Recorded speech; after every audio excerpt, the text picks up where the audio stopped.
Cholowsky, the most recent #1 overall pick, is going to be the future of the Chicago White Sox organization. Or at least that's what we hope today, as we are going to be doing a Chicago White Sox rebuild centered around the new shortstop Roch Cholowsky, as well as the other prospects, Landon Tomei, who they drafted, and the future of the Chicago White Sox organization, already a part of the farm. Considering where this team was at a couple of years ago, it's actually a really fun organization to look at because there's a lot of really fun players to potentially be able to build around in the future now. We've got Murakami, who is already shown that he is a phenomenal first baseman who could be a big part of this team's future.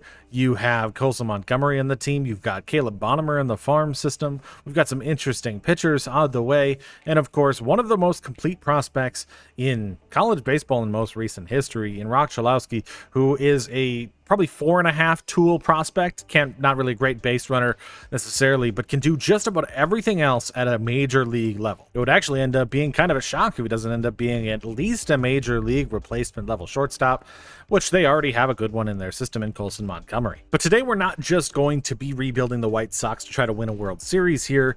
We are going to be simming the entirety of Roch Cholowsky's career here in Chicago to see what he can do as a Major League Baseball player, and also to see if they made the right pick or if they should have went with somebody else like a Grady Emerson or Von Lackey. We do have new rosters for this one. I'm going to be doing this for the next couple of videos with this roster specifically, so stay tuned. We're going to adjust them if necessary, but this is going to be a roster that I found in the vault and a little bit customized to myself because the 40 mens were all messed up and all the potential ratings were slightly messed up for some of these players. But we have this roster here that we're going to be using for the next couple of videos with our new prospects. And the White Sox also just made a deal trading away Jacob Gonzalez for essentially Landon Tomei, which is the son of former Hall of Famer Jim Tomei. I don't know if he's going to end up being a major piece, as he is a second baseman, shortstop, middle infielder, third baseman. There's so many guys in the White Sox system that have that kind of traits already.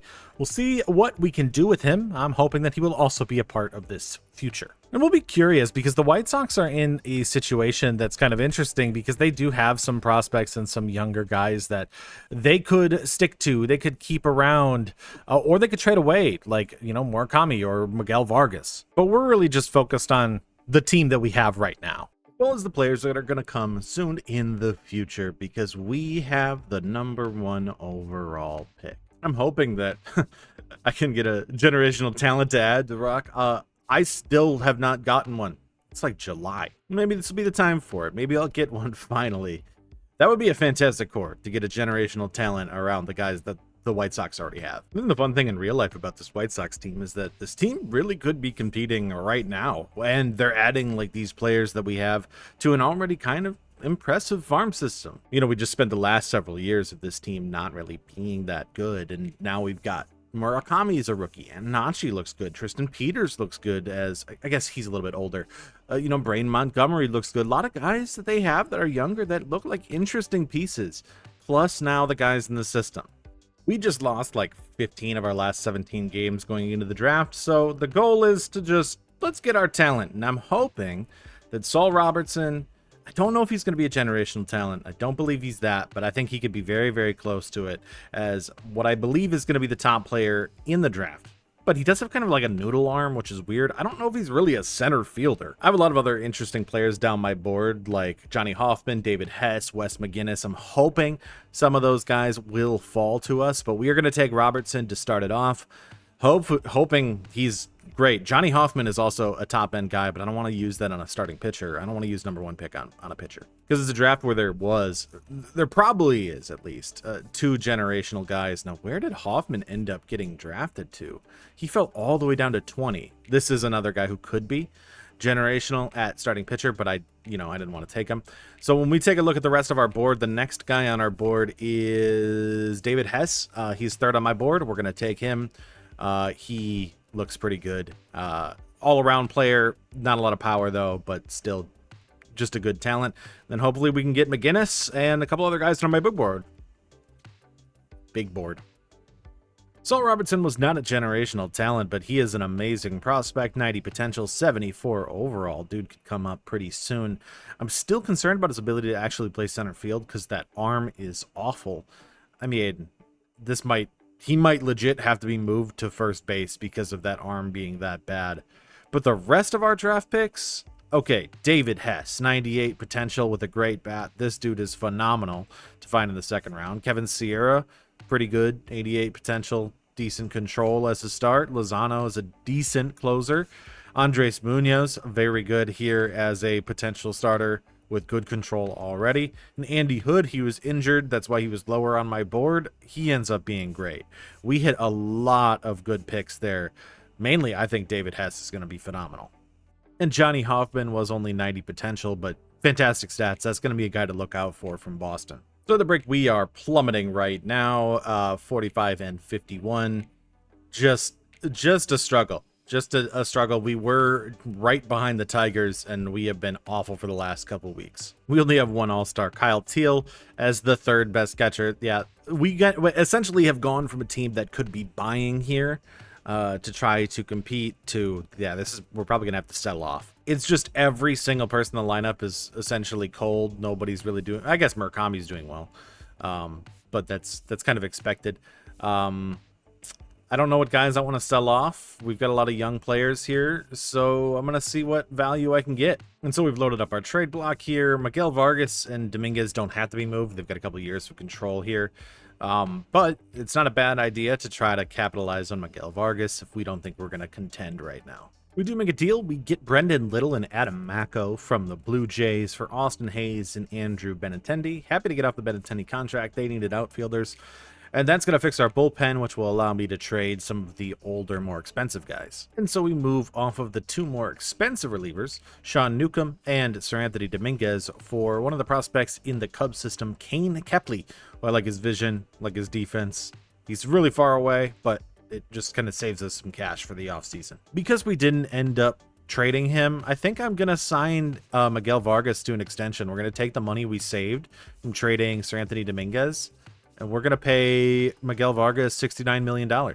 We were fighting our way back to 500, but Miguel Vargas is going to be out for 2 months to miss the end of the season. 84 and 78, we missed the postseason. It ends up being a pretty good year, though. Honestly, if we don't have that stretch of like 3 weeks where we lose almost every single game, we make the playoffs. And Munetaka Murakami is rewarded for his season, getting the Rookie of the Year in the AL. For the awards, MVP goes to Jose Ramirez, 41 home runs, 305 average, and 120 RBIs. Probably a bunch of stolen bases, too. 27, beating out Vinny Pasquantino and Gunnar Henderson in the AL. Cy Young going to Hunter Brown of the Houston Astros, beating out Cam Schlittler. On the NL side, it's Ronald Acuna back on top as the MVP. 327, 47 home runs for him. Cy Young goes to another Brave, Spencer Strider, back in the competition. He looks good. That's an interesting spot to be. We got some interesting players in these races. And then Murakami did win that, beating out Akamoto and yes, Savage. The Blue Jays are actually just kind of a really interesting young team in this roster. Our pitching is still going to need a lot of work, though, going into this off season and next season. I mean, I think we had some interesting pieces. Sandlin was pretty good here in 74 innings. Cannon was all right. Drew Thorpe came up in the last month. I think he'll be starting next. Probably starting? Yeah, I think he'll probably be in the starting rotation next year. Hudson, meh. Vassell was actually really good. Mike Vassell, maybe we'll keep, we'll invest in him. He looks like an interesting bullpen piece. Trevor Richards, meh. Brendan Little, I think, will be an interesting acquisition. He pitched 23 innings and was pretty good in those innings. Grant Taylor struggled a little bit, but did get 42 saves. He's up to an 88 overall. That is kind of crazy from him. Shane Smith, 469 with a 141. Davis Martin was really, really good in his first season, or not in his first season, our first season, with just a 272. That's phenomenal. Might be a good piece. So rotation, Sean Burke was good, and Noah Schultz in his rookie season, not good, but that's all right. We've got pieces to work with. The offense is where we kind of struggled, but I think we have some interesting pieces that had some good OPS here. As you look at Murakami with an 852 OPS, hitting 32 home runs. We had Tristan Peters, 295 average, 14 home runs and an 833. I like him in center. Colson Montgomery hit 37 bombs for us this season, which is great because we could use that power. He had 6.2 WAR. I don't know if he's going to be long-term shortstop or if that'll end up being Cholowsky. We'll see how they split this position. We've got a lot of guys in the middle infield. Kyle Teal, our all-star, was pretty good this year. We had 818 from Brooks Baldwin, who came up. Vargas, 19 home runs before he got hurt. Antonacci in his rookie year was all right, 281 average. What's his WAR look like? Because that's another question here. Yep, 1.4 WAR. Now that we get to these guys, they're all right. Braden Montgomery, not good. Elko wasn't good. Corey Lee wasn't good. Edgar Cuero didn't really get a chance. So Colson Montgomery, Tristan Peters, Murakami, Kyle Teal all had great seasons. The Mariners defeat the Chicago Cubs in the 2026 World Series. We actually do have some money to spend, $87 million to be able to work with. Not like we need to invest in a lot, but we are a competitive team with some interesting pieces that we could work with. So we could invest in some positions. That would be potentially an outfielder or maybe a starting pitcher. I don't think I really want to spend a lot, though. We're going to save our money. We've got a young core that I'm interested in developing instead. We did sign a big free agent. I actually didn't think I was going to get him. Jesus Luzardo. I said I didn't want to invest a lot, but he was still sitting here late. I offered him a small contract, and I saw that somebody else offered it to him, so we got him $30 million. It's a lot for Luzardo, but that's a star lefty, and we really only have 5 serviceable starters right now, so that's fine. Going into year 2, we are now the 3rd ranked farm system, as Andres Munoz has jumped up to be the 4th top prospect. David Hess is also going to be up there at 7. Cholowsky sitting here in 11th.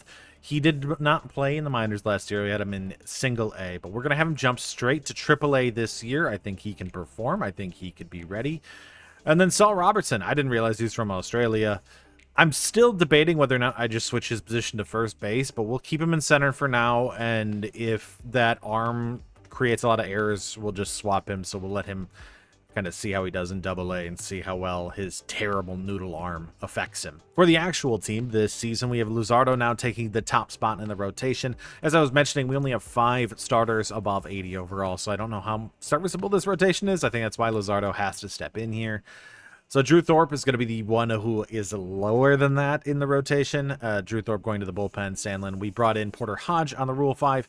And Brusdar Gratterall in free agency. And lineup wise, we didn't really make a lot of acquisitions. We just kind of added Edward Julian and Josh Bell, mainly to be utility kind of bench bats. Edward Julian was available, and he's so good against righties. You just got to add him. I'm excited for this team. I think this team is going to be really, really good this year with Murakami and Montgomery. I'm actually going to swap their spots here. Well, I don't know if I should, but whatever, we will. Between those two. Kyle Teal's here. Cuero's back up, so we've got spots, but the middle infield is still crowded. This is still a really, really good middle infield. And we lose Chase Meidroth in game 1. We're off to a hot start to start off this season. Look at how much this offense has improved. I mean, 1 month through the season, we're looking at a pretty good all-around offense. I'm just excited to see that everybody's playing well, except for Julian, which I guess that's on me. We'll just put Meidroth back in that position. But good start. I mean, Josh Bell's leading the batting title race. That's what you thought was going to happen next year, right? In the meantime, Cholowsky's off to kind of a rocky start. Get it? As he's got a 241 average, 738 OPS so far to start, 3 home runs in the first month and a half of play. As the next month goes through, Saul Robertson playing phenomenally down in Double A right now. More importantly, he has not committed an error. Getting into MLB draft time, we have pick number 17. And we don't have a second rounder thanks to the Jesus Luzardo signing, so we're just going to kind of take the swing up high, and we don't actually have a lot of needs either. I think our farm system is deep. We've got good players, almost too many in some positions. And so the goal is to just try to find a good player that can possibly maybe usurp one of the guys we have. I got another guy named Roch. Rocky Bonilla is the top guy on my board. I don't think he's going to be available at first base, but I think he's the best player here. Otherwise, we're looking at some pitchers, maybe Omar Vargas, maybe Brian Long, maybe Jose Sanchez, a couple other guys on my board that are interesting.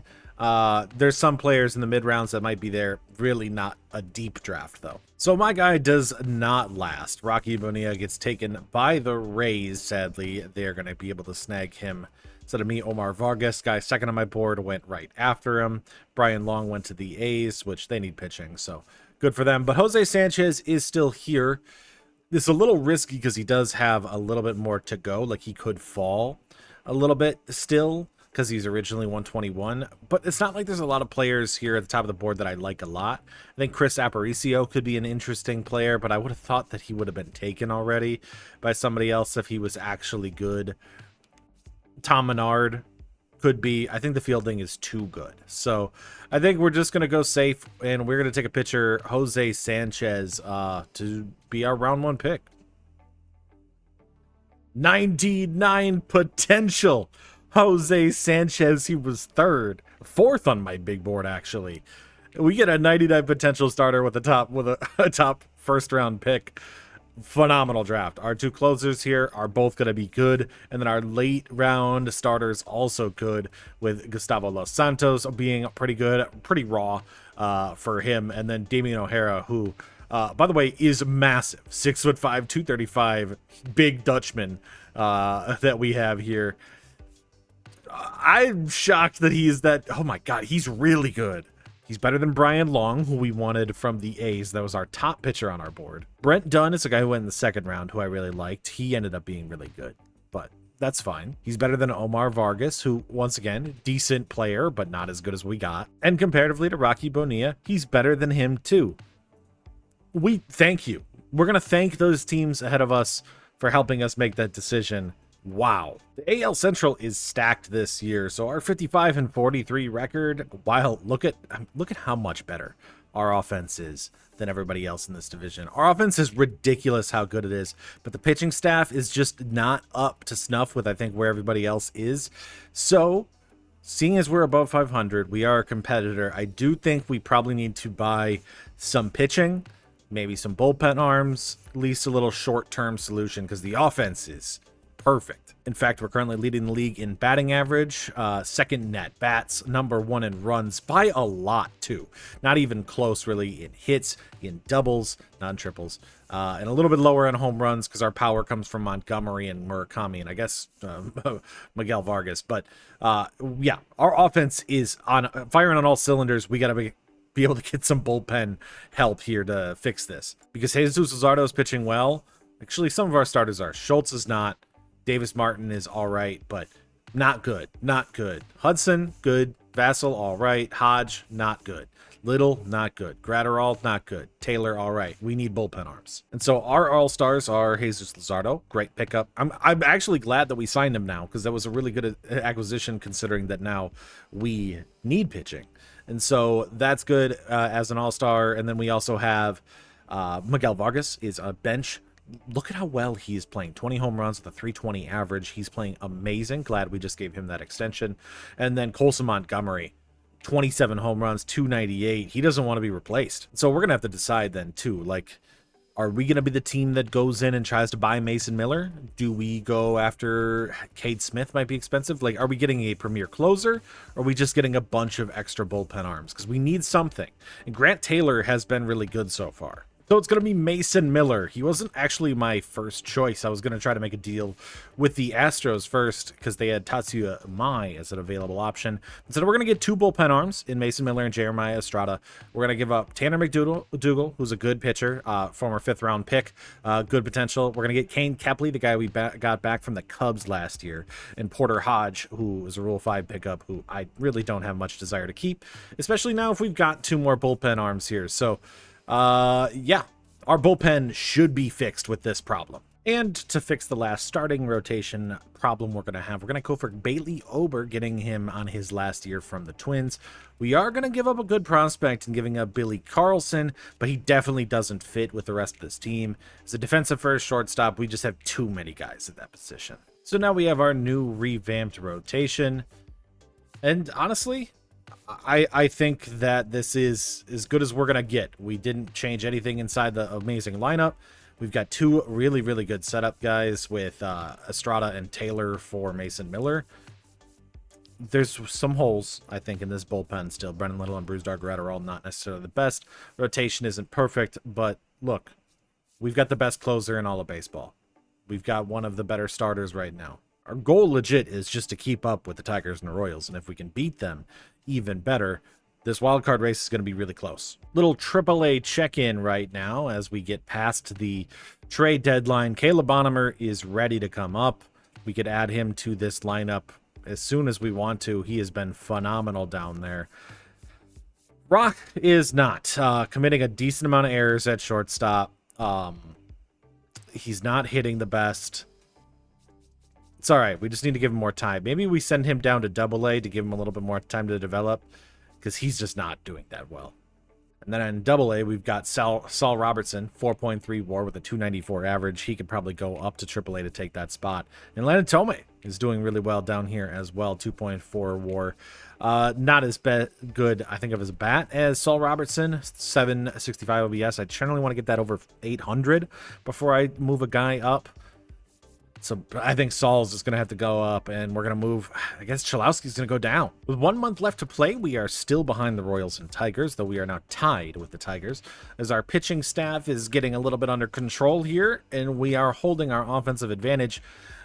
Problem is, one thing I'm noticing is we're getting a lot of blowout victories, which is really helping the offense look much better than it is. Still, we're catching the Royals, I think. We win 95 games this season, making the playoffs. We are a wild card team, and we're going to be taking on Detroit in that first round. MVP this year goes to Pasquantino of the Royals, beating out Yordan Alvarez and Brent Rooker. Looks like less than 300 average, 40 to 50 home runs. So is the bar here, and that's what they got there. Cy Young goes to Framber Valdez with his 20 wins for the Tigers, beating out the 2 Yankees. On the NL side, it's Juan Soto, 298 with 56 home runs, beating out Matt Olson back to his 2023 form. Hunter Green with the Cy Young, beating out Yoshinobu Yamamoto. First, taking a look at this pitching staff this year, Luzardo dealt with a bunch of injuries this year. He missed time like every other week and still got to pitch his 32 games, which is crazy. But we end up getting a 3.68 from Shane Smith, 3.58 from Luzardo, 3.55 from Sean Burke, 3.68 from Davis Martin, and Bailey Ober, who we picked up at the deadline, 2.79 with the 1-1 whip. I know he was a rental deal, but I did sign him to an extension, $17 million for the next couple of years. So we're going to have him locked up on the books. I just like what he was doing, and I'll take it.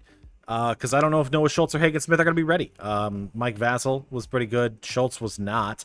Hudson was good. Gratterall and Brendan Little picked it up near the end. Estrada was good. Grant Taylor kind of struggled a little bit in the setup role for Mason Miller. He was much better as a closer, but I think it's fine. Look at that. The 7, 8, 9 inning, we are set. The man this year, though, was Colson Montgomery, who I cannot underestimate. He was in the MVP race for a lot of this season. 44 homers, 119 RBIs, the 936 OPS, and 7.7 WAR at shortstop. He's not necessarily the best defensive player, but he was still pretty good. So there's a big conversation, I guess. Almost that the fact that Roch isn't ready is fine, because Colson Montgomery has been so good. And the rest of the offense was, of course, the #1 offense in baseball. Kyle Teal, 4.1 WAR with a 293 average. You see 3.7 WAR for Acuna, the 276 average. Vargas, good, 29 homers.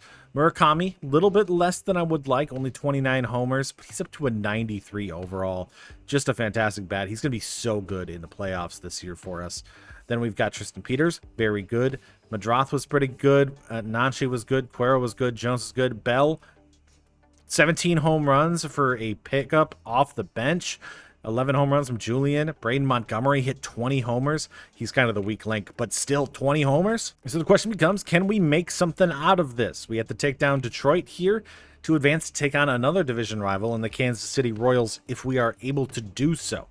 So Detroit is going to have Valdez on the mound, the Cy Young winner, Flaherty, and Tyler Mahle, and as their first 3. Shane Smith going to be starting game 1 for us. We do have the offense. You can see we beat them 2 of the last 3 games. I guess 89 wins. I mean, they got those 9 runs in that last game for us there at the end of the season. All right, it's going to be Shane Smith in game 1. We are going to get a close victory, 8-7 over Framber Valdez, who got rocked, only getting 2 outs in that outing. Luzardo in game 2 versus now Dustin May. Can Luzardo get game 2 for us? He cannot. We lose 2-1. It's going to be a game 3. Burke versus Flaherty. Can we hold it? We cannot. We're eliminated. 95 wins. Losing like that sucks, but we're a very, very young team. And the Dodgers go on to defeat the Red Sox in the 2027 World Series. The Tigers, by the way, did go 7 against that Red Sox team. Looking at free agency for this offseason, there's obviously great starters across the board that would be interesting as a potential thing you could add to this team. There's some You know, we need an outfielder. Maybe a Joe Adele could be an interesting acquisition. But I think we're just going to kind of chalk it. We've got a really good team. We've got spots where Caleb Bonemer could come up. Saul Robertson could come up some part next year, because we definitely have players that could make their way onto this team. And I think our pitching staff is pretty much set while we wait for Hagen and some of those other guys to get ready. We had the top pitcher in baseball in the farm system, because we are the farm reg #1. We have the #1 pitcher, and we have the #2 pitcher in the system. Then there's Kate Anderson, there's Damian O'Hara, Gustavo. Yeah, we've got great pitching here. We just need Roch. This video is about you, Roch. We need you to play well down here in the minors, because that was rough. You had a rough year. God, these guys look great. Black. Mason Miller wearing the black uniform. Grant Taylor, black. Just, yeah, I love this. I actually think this is gonna be great. We'll try to sign Mason Miller long term for now. We did obviously draft a couple of relievers, but you really can't get much better than having Mason Miller in your bullpen. We are going to get a prospect in Adam. I don't know how to say his name. I'm a Brewers fan. I think it's Adam Chevsky, if that's what it looks like. Just a good contact bat. Braden Montgomery seems to be more power. If Braden Montgomery cannot pull through, this could be just a good replacement there. We are going to give up a good prospect in Cole Prosek. Does drop to C potential. He was at a B. Tyler Schweitzer. Anthony K, essentially giving them some prospects to make their team some B potential guys. And we're going to get an outfielder. Looks like this deal is rejected, but I'm going to try to make a deal here to also see if I can get this catcher. And we get him having to give up Drew Romo, Nolan Jones, and John Lozano. It's a lot for a catching prospect, but the reason I need him is the bat. The bat. Oh my God. As the offseason ends, we did sign 2 guys to extensions, getting I think $138 million to Munetaka Murakami to have him till 2033, and getting Mason Miller for almost $18 million a year till 2032. As we look at this year, most of the team is going to be the same. We're going to keep Luzardo, Ober, Shane Smith, Martin, Sean Burke, and Noah Schultz in the rotation, with the same bullpen here, including these. Our 789 is still fantastic. And lineup wise, we're pretty much going to run it back. I'm going to keep Josh Bell here for 1 more year, but if he struggles, Caleb Bonemer is going to slide into that spot as the DH for now. I actually think Bonemer is pretty good defensively. I mean, but he's not going to take, I guess he could take Vargas's spot technically. So we could do that if we need to in order to kind of resolve it if Josh Bell isn't good. But Josh Bell was good last year. That's the addition. Otherwise, we're going to be looking this season at Roch in AAA. I guess AA technically in the beginning of the year, and then Saul in AAA. The other thing we're going to run into here soon is, simply as we have now extended a couple of our guys, is that the White Sox don't have a lot of money. So we need to be competitive and we need to be good. We need to win games to be able to keep this team together before we get to the other guys. Otherwise, we could start selling off some players that are a little bit more expensive. That might be our solution to resolve some problems. Getting Murakami and Mason Miller under contract pretty much pushed us right up to the edge. I know it says we have $57 million available, but yeah, we did not have that this offseason. Actually kind of a rough start for us to start this season, as the big ones, Montgomery not hitting so far to start this season. Bonemer is having to take the DH, and Braden Montgomery. Our Montgomerys are struggling, essentially. If your name ends in Montgomery, actually, let's just do this because Braden's so bad. We're just going to put Tristan Peters in that spot for now. Braden Montgomery is actually at risk of, like, Saul Robertson. Dude, he's hitting 364 in AAA. 1,000 OPS. He's got 1.5 WAR in a half a season. This dude is insane. And okay, it's early, but like Roch is getting outplayed even down here in AA. Like, this is rough, dude. After a month of play, we're actually last place in our division. Pitching staff is struggling. It's mainly the bullpen, and the offense is just not as potent right now. You know what? He's too good. We're struggling. We shouldn't be. We're adding to the 40-man.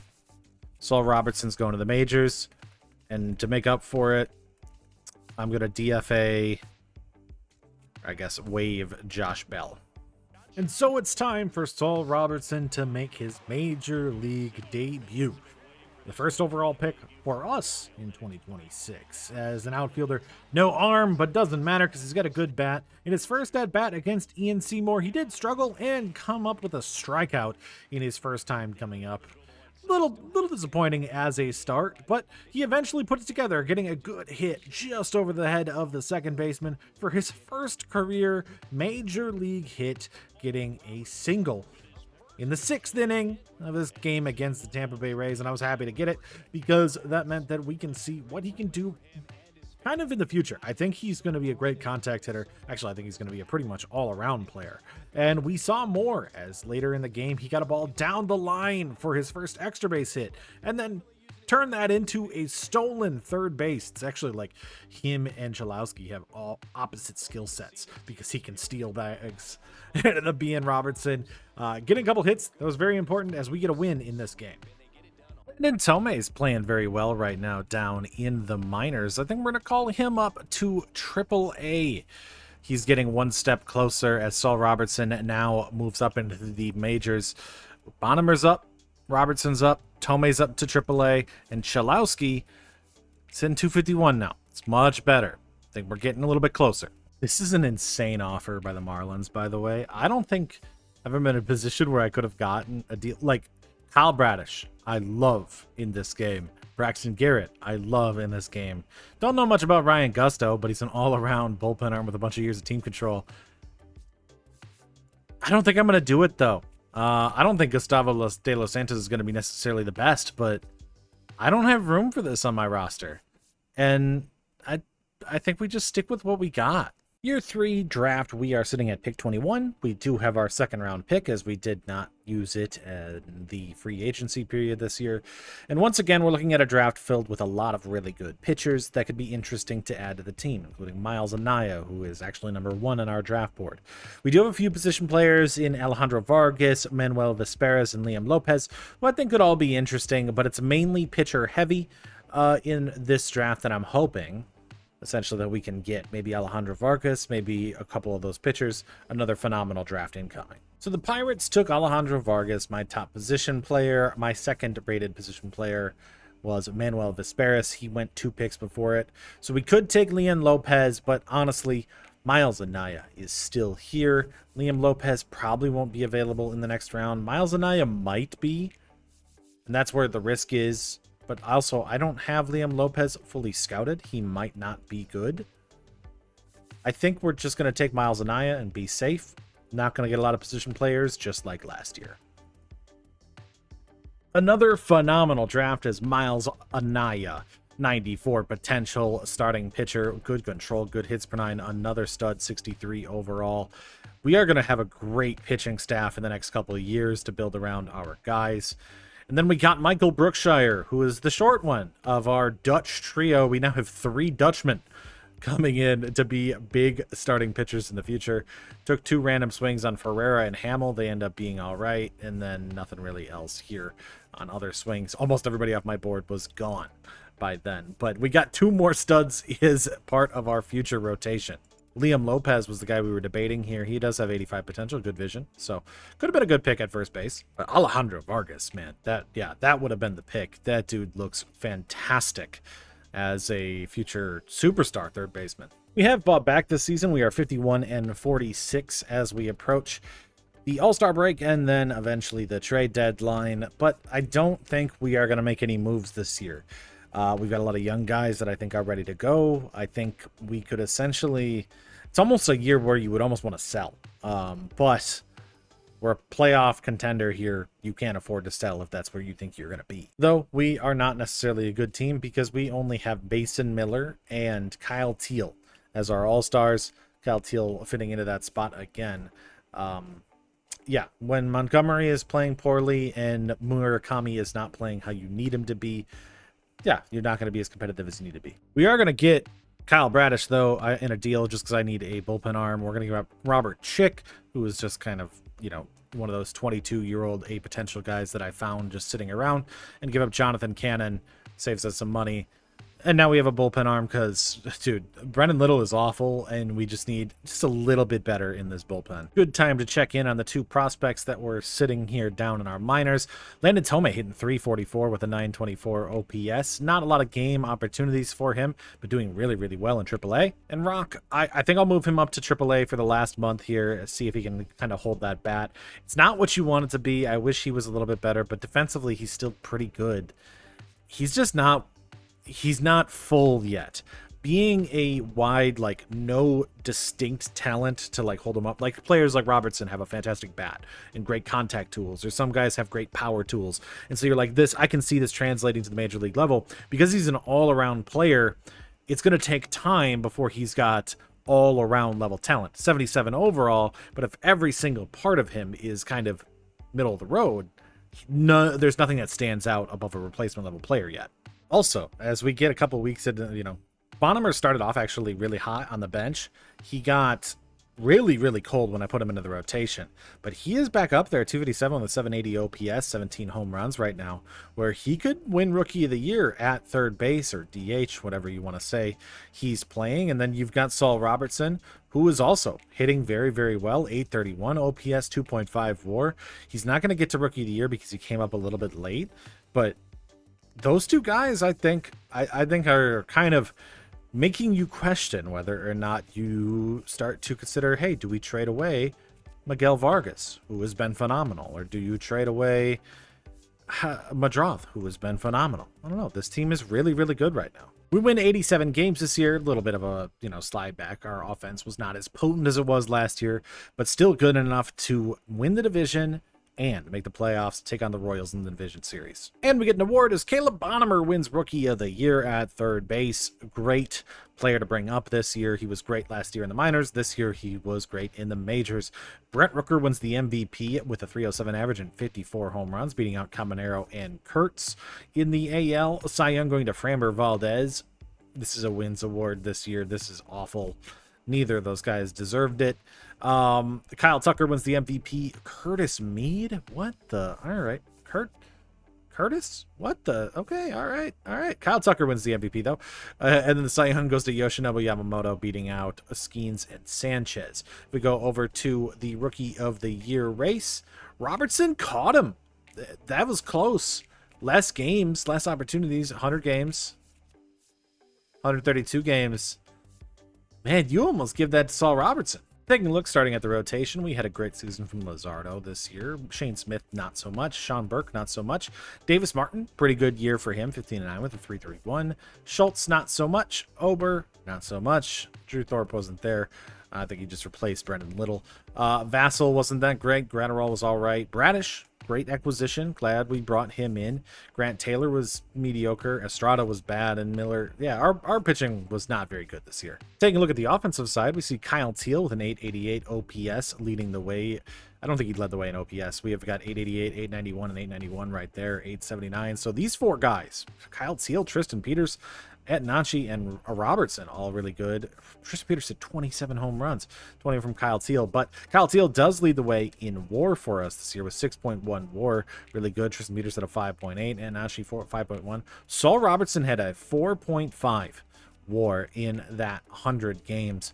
Yeah, he is a phenomenal addition. He fixes any bullpen issues we have. Look at the contact left. Still has a noodle arm. Doesn't seem to matter, though. Doesn't really commit a lot of errors, which is crazy to me with how bad of an arm he has out in center. But yeah, Colson Montgomery, really down year, 205 average. I mean, if you just took a comp from 279 to 205, his on base at least was still up because he walked a good amount. But like, yeah, that's a 936 to a 721 drop off for Colson Montgomery. Bad year from him. Vargas was all right with 29 homers. Cuero hit 388. Edgar Cuero hit 388. He was a lefty platoon, but oh my God, that's crazy.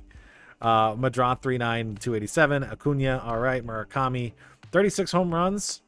It's all right. You know, we're getting there. He's at 96 overall, so we just need. I want him in the 40s, 40 home runs, almost 50 home run mark. We're gonna need him to be there like next season. Bonemer was all right. Yeah. Braden Montgomery. is really, really rough right now. So we take a look across the team. I think this is a team that should be able to win a playoff game. Can we win a playoff series? So if we are to win this game against the Royals, we'll be taking on the Boston Red Sox. Looks like Seattle already beat the Rays to advance. Boston was in the World Series last year. We have McClanahan in game 1, then Mackenzie Gore, then Cole. Oh my, that's a great pitching staff. That is a fantastic pitching staff for the Royals. I see why they are a good team. I think we only beat them by 1 game. So it's going to be Luzardo in game 1. Our pitching is going to be outnumbered, but our offense should be better than this Kansas City Royals team. Doesn't look like it. Doesn't really matter if McClanahan goes 7 strong. Game 2, Shane Smith versus Mackenzie Gore. Yeah, our pitching is just not good enough right now.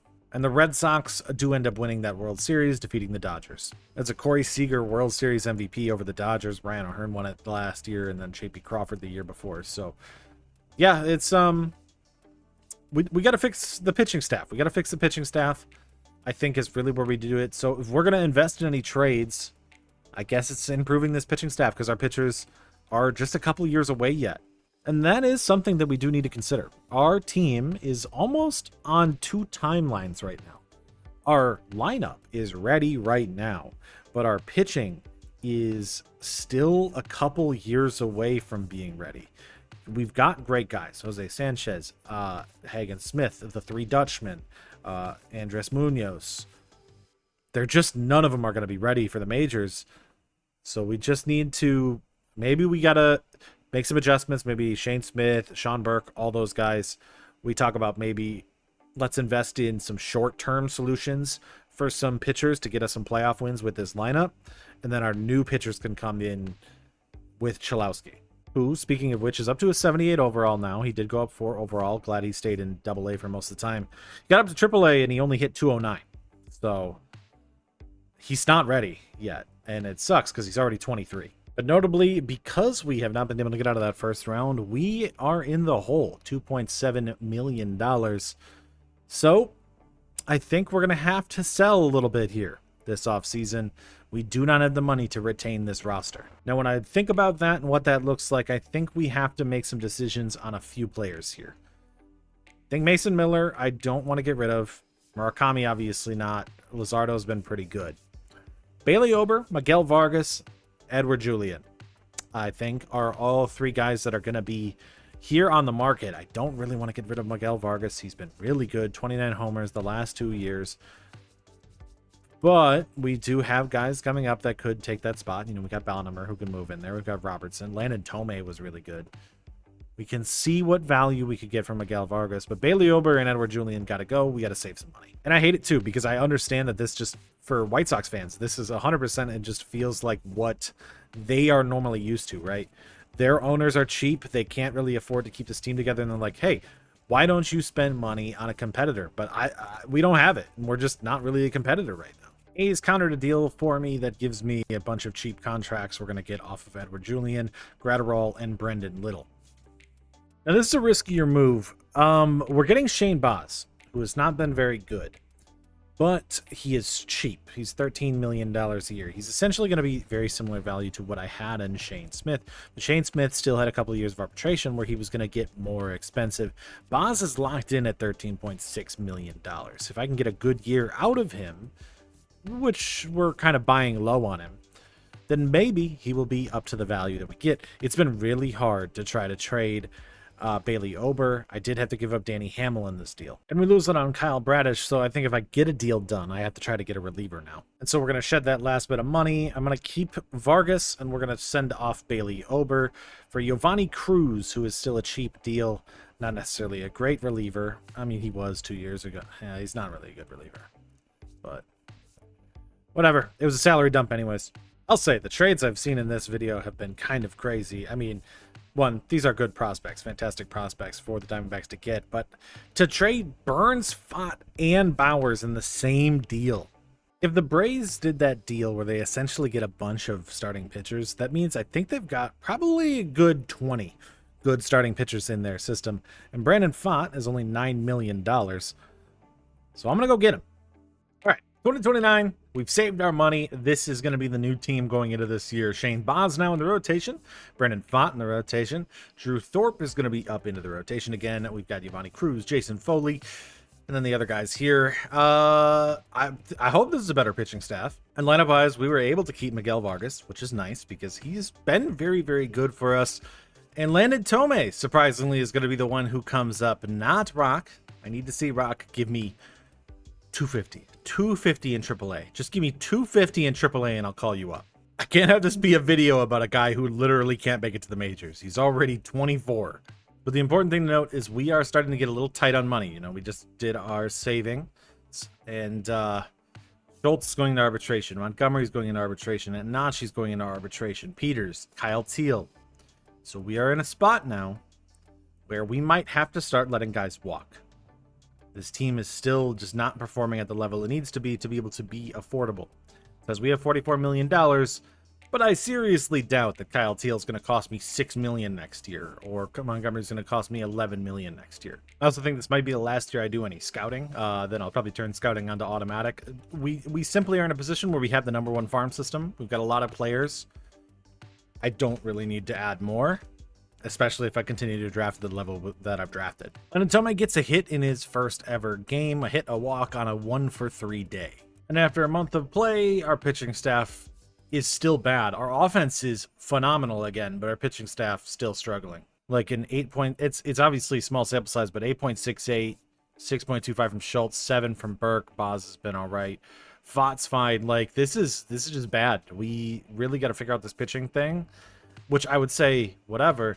It's just that these guys down here are just taking forever to develop. So we're sitting like, all right, Jose Sanchez is going to be a little bit. Mendoza, that's a closer. Why is he over there? Anyways, Hagen Smith honestly should probably come up. But I don't really know where to put him at the moment. This is, yeah, we're just struggling. We're struggling to see development out of our guys. They're taking a long time. But Cholowsky might finally be putting together a good month. He's got 8 home runs in his first month in AAA this season, hitting 248. I did set a metric at 250. He's not there yet. So I guess I wait a little longer. But also the other part of this is like, where do you put him, right? When your entire team is hitting for an average of 307, where do you put him? There's no spots that it's like, yeah, we need to add a below average bat to. That might be the spot. We're going to lose Edgar Cuero for 2 months. Let's see. Did he hit 250? Nope. He's getting worse. This is bad, man. I just need you to play like a AAA player. We're going to cash in on some assets. Our pitching staff is still one of the worst in the league. I'm going to move Shane Baz. And I'm going to move Brain Montgomery. I don't really want to move him. I'm also going to move Gustavo de los Santos, but when do you ever get the opportunity to get Christopher Sanchez? I got to take it. That's going to make room for Josh Adamchevsky, who is amazing down in AAA. He's going to come up and play that other outfield spot. So now we've got our outfielders set. I do have Carlos Cortez, so I could also come up.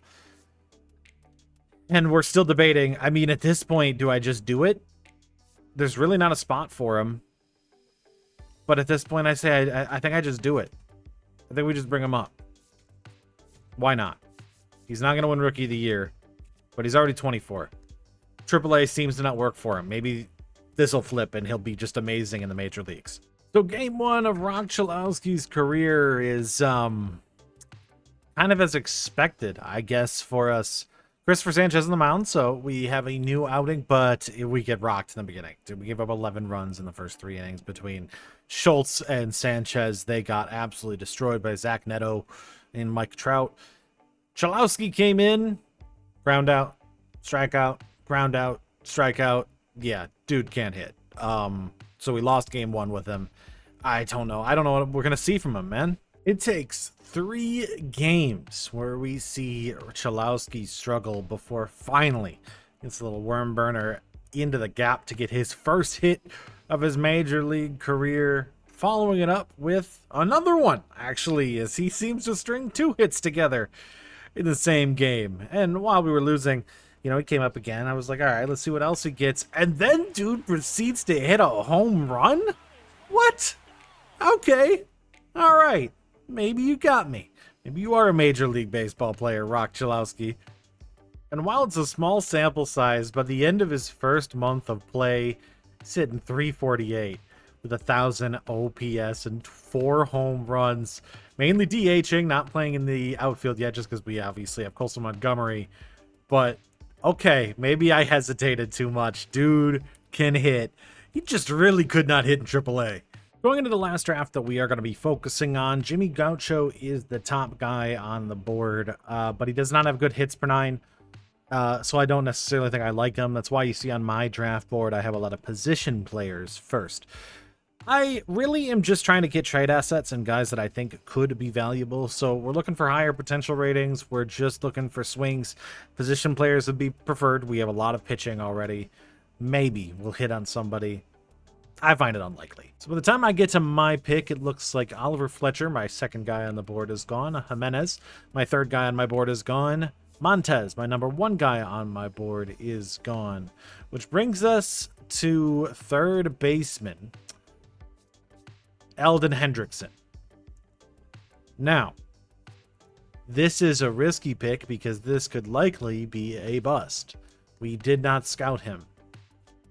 But if he is good, that's a player that can play now and a player that can play in the future. Now, I don't know. I think we're going to take the risk because we have the ability to do so. The only other guy on my board that's still available here is going to be Jimmy Gaucho. I don't like him, but I think he might be able to last. Arturo Julio is the only one who will probably be gone by the time I pick again. So I think we're going to do it. We're going to take the risk, and we're going to take Eldon Hendrickson. Surprised he fell. Probably means he sucks. And so since we have pick 31, we get to decide on what we want to take next. We could just take Arturo Julio. High potential range. Probably the better pick here. Gaucho, I think, might still be able to last. Or we could go with the closer I want, Garrett Taylor. I might see if I can last one more pick for him. Just because I might get lucky and I know nothing about him. We're going to take Julio. We'll try to take Gaucho and the reliever, and we'll just see what else is available. Yeah, we took some swings. We got some misses. We didn't get the guys that I wanted with the later picks. We got Arturo Julio, who does end up having 92 potential. Elias Culver ends up being pretty good. Eldon Hendrickson was a swing and a miss. Like I said, we were kind of going a lot on him, and there was not much left after that. I was also unable to sign this guy, which sucks, because I actually think he is probably a high potential guy. But I also probably should have just taken Garrett Taylor, because, yeah, he's phenomenal. And also, because he's Dutch. I might just trade for him. And Jimmy Gaucho also had 94 potential as well. So, yeah. At the All-Star break, we are sitting first in our division, as we still have one of the best offenses in all of baseball. Guardians are actually a pretty good offense, too. And the pitching staff, while bad, maybe in this roster, pitching is just bad. And I need to reframe my marker, because there's only like one team that I've seen that has, right there, the Mariners, that has less than a 4 ERA. I guess maybe in the NL it's a little bit different. But okay, our pitching is bad, but I guess maybe it's not as bad as I thought. For All-Stars, we have Christopher Sanchez, who we traded for to add to the team. Then we also have Mason Miller, again, one of the better relievers in all of baseball. And our only other All-Star is surprisingly Saul Robertson. Love to see it. Would have thought that maybe Montgomery or somebody else would have got there, but I guess it's Saul. We do snag AJ Puck here at the deadline. The Marlins just traded away Andres Munoz. I was like, I'm gonna guess they're in full sell, so we get AJ Puck for basically nothing. He's not gonna get Rookie of the Year because this Geraldo Mendez guy was able to play all season, but Cholowsky, major league talent. We are going to lose Sean Burke for the rest of the season here at the end, so kind of glad that I guess we made the investment for Christopher Sanchez. That does mean Hagen Smith is going to get his shot up at the major league level. I say that as if he didn't play in 2025. We win 93 games this season, winning our division, and we get a bye. Aaron Judge is back up on top as the MVP with a 314 average and 45 home runs on the season. Cy Young goes to Brian Wu with a 2.85 ERA this year, beating out Hunter Brown and Drew Rasmussen. I'm actually surprised. The strikeout numbers help, but I'm surprised that Drew didn't win that with the win totals right there. MVP goes to Soto, beating out Contreras and Bush. 48 home runs for Juan Soto for his second. And then Nolan McLean wins the Cy Young on the NL side. Go take a look at Rookie of the Year. Cholowsky finished second. Adam Chevsky got third in this. Obviously, none of them really competed with Geraldo Mendez. He's an 86 overall. He's just a very, very good player. But, okay. I like this. I like what we got here. Meidroth led the league in doubles. Christopher Sanchez does get injured at the end of the season. He's going to be back. It's only a 1 to 6 day injury. Ends up with a 3.13 ERA with 212 innings. That's a really good season from him. He obviously wasn't going to be competing because he lost enough games. So he wasn't going to be in competition for the awards or anything. But, all right, that's very, very good. Enough so that we're going to play it risky with our money. And we're going to pay him. Taking a look at a pitching staff, Hagen Smith, very good in that last month, 3.66 with 106. I think he can stay up in the major leagues. Jason Foley was really, really good as an acquisition. Hudson, good. AJ Puck, fantastic to bring him in. Giovanni Cruz was not good, but it's all right. He's cheap. Grant Taylor was pretty good. Estrada, he's a free agent. I don't think I'm going to bring him back. It sucks to lose the value on him because he's an 89 overall, but he just has not been that good. Maybe we'll just get success out of it right now anyways, as Mason Miller, only 38 saves on the year, 10 blown saves, had a little bit of a rough one, still with a 2.77 ERA. You take a look at the rotation, at 5 ERA from Noah Schultz. He's a 91, but he's still not good. Drew Thorpe, not really that great. Fott, not great. Davis Martin was good, and Luzardo, not great. Look, this is it's not a really good pitching staff. Guess we just need Christopher Sanchez. Take a quick look at team rankings first for our offense, though. We were number 1 in average again, second in at-bats, number 1 in runs, number 1 in hits, second in doubles. And how are we on home runs? Looks like probably a little bit lower here. 9th in home runs with Montgomery, Murakami, and Vargas leading the way. Saul Robertson, 7.1 WAR on the season with 25 home runs, 98 RBIs, 18 steals. I'm actually shocked when you consider what this guy's like weakness of his arm. He's a Gold Glover. All right, who needs to be able to throw, I guess. Saul Robertson, 284, 25 home runs, 98 RBIs, leads the team in WAR. Kyle Teal, great season from him, 923 OPS. For our catcher, man, he's going to be expensive. Meidroth at 320 with 16 home runs, leading the league at doubles, had 12 stolen bases, 919 OPS. Montgomery had 250 with 34 home runs. Murakami had 33 home runs. And Nachi hit over 300. We're still talking about 4.2 WAR. Tristan Peters at 3.4 WAR with 282 average, 271 average for Bonemer, 18 homers. 31 homers and 2.8 WAR for Vargas. Baldwin, our bench utility guy, had over 1 WAR. Cholowsky had 1 WAR. That's what we'd like to see. 251 average, 14 home runs. Edgar Cuero, 245 with 4 home runs after coming back from the injury. He only played against lefties. Wasn't that good this year. Landon Tomac was really good. Small sample size, though. Yeah, dude, the bats are so good. This team is just... We got to win some games so that we can get more budget. And Adam Shevsky actually got sent down. He ended up playing really, really well. 315 average with an 824 OPS and 1 WAR. Might bring him back up here. We're going to have to find some roster spots for these guys soon. It's Sox v. Sox as we have to take on the defending World Series champions, Joe Ryan on the mound, then Crochet, then George. Yeah. We talk about this Boston Red Sox team. They have had money. They have invested it well. They have made trades that have done well. It's why they have been competitive in the past couple of years. And hopefully we are going to be able to upseat that. I want to make the ALCS at least, I feel like.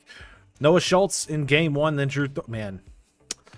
Christopher Sanchez. You're going to need to carry a little bit of weight for game 5 then. All right, Schultz versus Ryan in game 1. We do get the victory. Thank you, AJ Puck, in our bullpen. Game 2, Drew Thorpe versus Crochet. Thorpe gets annihilated. Going to Boston, it's Brandon Fott versus George Kirby. We win that one 2-1. Davis Martin versus Ranger Suarez in game 4 in Boston.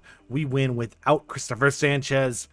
And now we have to go against the best pitching team in all of baseball, the Seattle Mariners. So game 1 against Seattle is going to be Jesus Luzardo versus Brian Wu on the mound. And then Schultz versus Hancock. And Sanchez versus Bryce Miller. Can we take down the team that won the World Series a couple of years ago? They have the best pitching staff in baseball. They have a bunch of great players in baseball to go take on the winner of the NL Central battle in the NLCS. Luzardo versus Brian Wu in game 1 is going to be an 8-4 victory. Jesus Luzardo getting the victory in his first playoff game this year. Schultz on the mound versus Hancock for game 2 here in Chicago, as I realized they upset the A's. So we do have home field advantage. We do lose that one. Mason Miller taking the loss against Tyler Holton. As we go to Seattle, it's going to be Sanchez, Font, and Martin versus Bryce Miller, Brian Wu, and Ryan Sloan.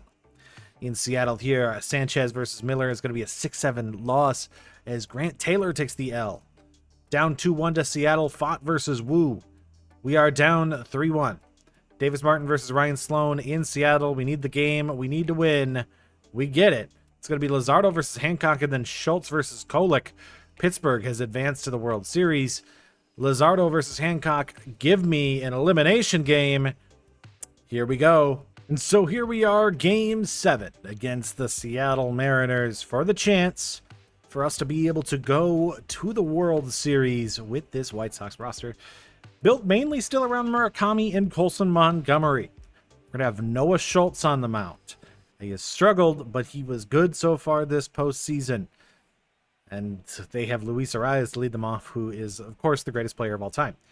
So, against Stephen Kolek and the Mariners, what do we got for this team to try to get to match up against Pittsburgh in the World Series? Starting off, it's going to be Schultz versus Arias. We get an...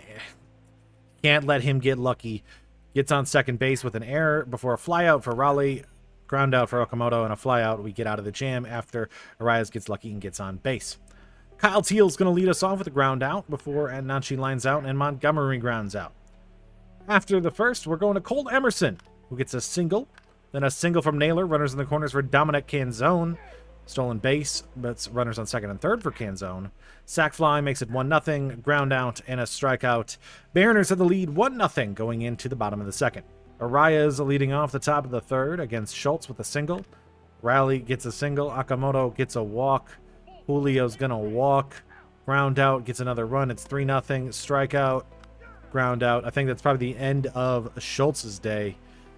He's struggling to get guys out. So, all right, can our offense get going? Bottom of the third, Saul Robertson walks to get on. He should be able to steal second. Cholowsky comes up to bat in his first Game 7 appearance. Gets a ground out. Miguel Vargas gets a single to advance 3-1. Kyle Teal walks. Mena on first and second for Sam Antonacci. The runners on first and second. Antonacci's hitting 209 in the rainy Chicago field. We're going to get it right over the shortstop. Emerson not going to get it. It's going to get into the gap. Julio Rodriguez is going to go down to the wall. Antonacci will probably get the second. Will he score both runners? He will be able to do so. 3-3 game, bottom of the third for the White Sox. That's a runner still on second base now for Colson Montgomery. All the Chicago White Sox fans are on their feet, excited as their team has tied it up here in Game 7. Montgomery with the 0-1 pitch. That ball might be able to get down. No, that's Julio. Julio dives for it. Gets the catch. What a catch. But that should advance the runner over to third. If not home. And Nachi's going home. He's not quick enough.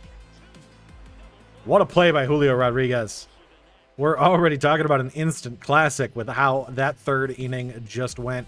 We're going to make the pitching change. They've got a lot of lefties. I think we're going to go to Hagen for a little while here against Murakami, Peters, and then Meidroth. Let's see what we got against Ace Reese. Actually, wait, no, this is us. My bad. Ace Reese to start it off. Ground out. Clemens is going to hit a solo shot. It's 4-3 Seattle. Luis Arias grounds out, and Cal Raleigh gets nothing. Bottom of the fifth now. Saul Robertson leading us off for Kolek is going to get a single. He should be able to steal second pretty easily. But he gets caught stealing. He's our best base runner. Probably shouldn't have done that. Cholowsky grounds out, and Vargas grounds out.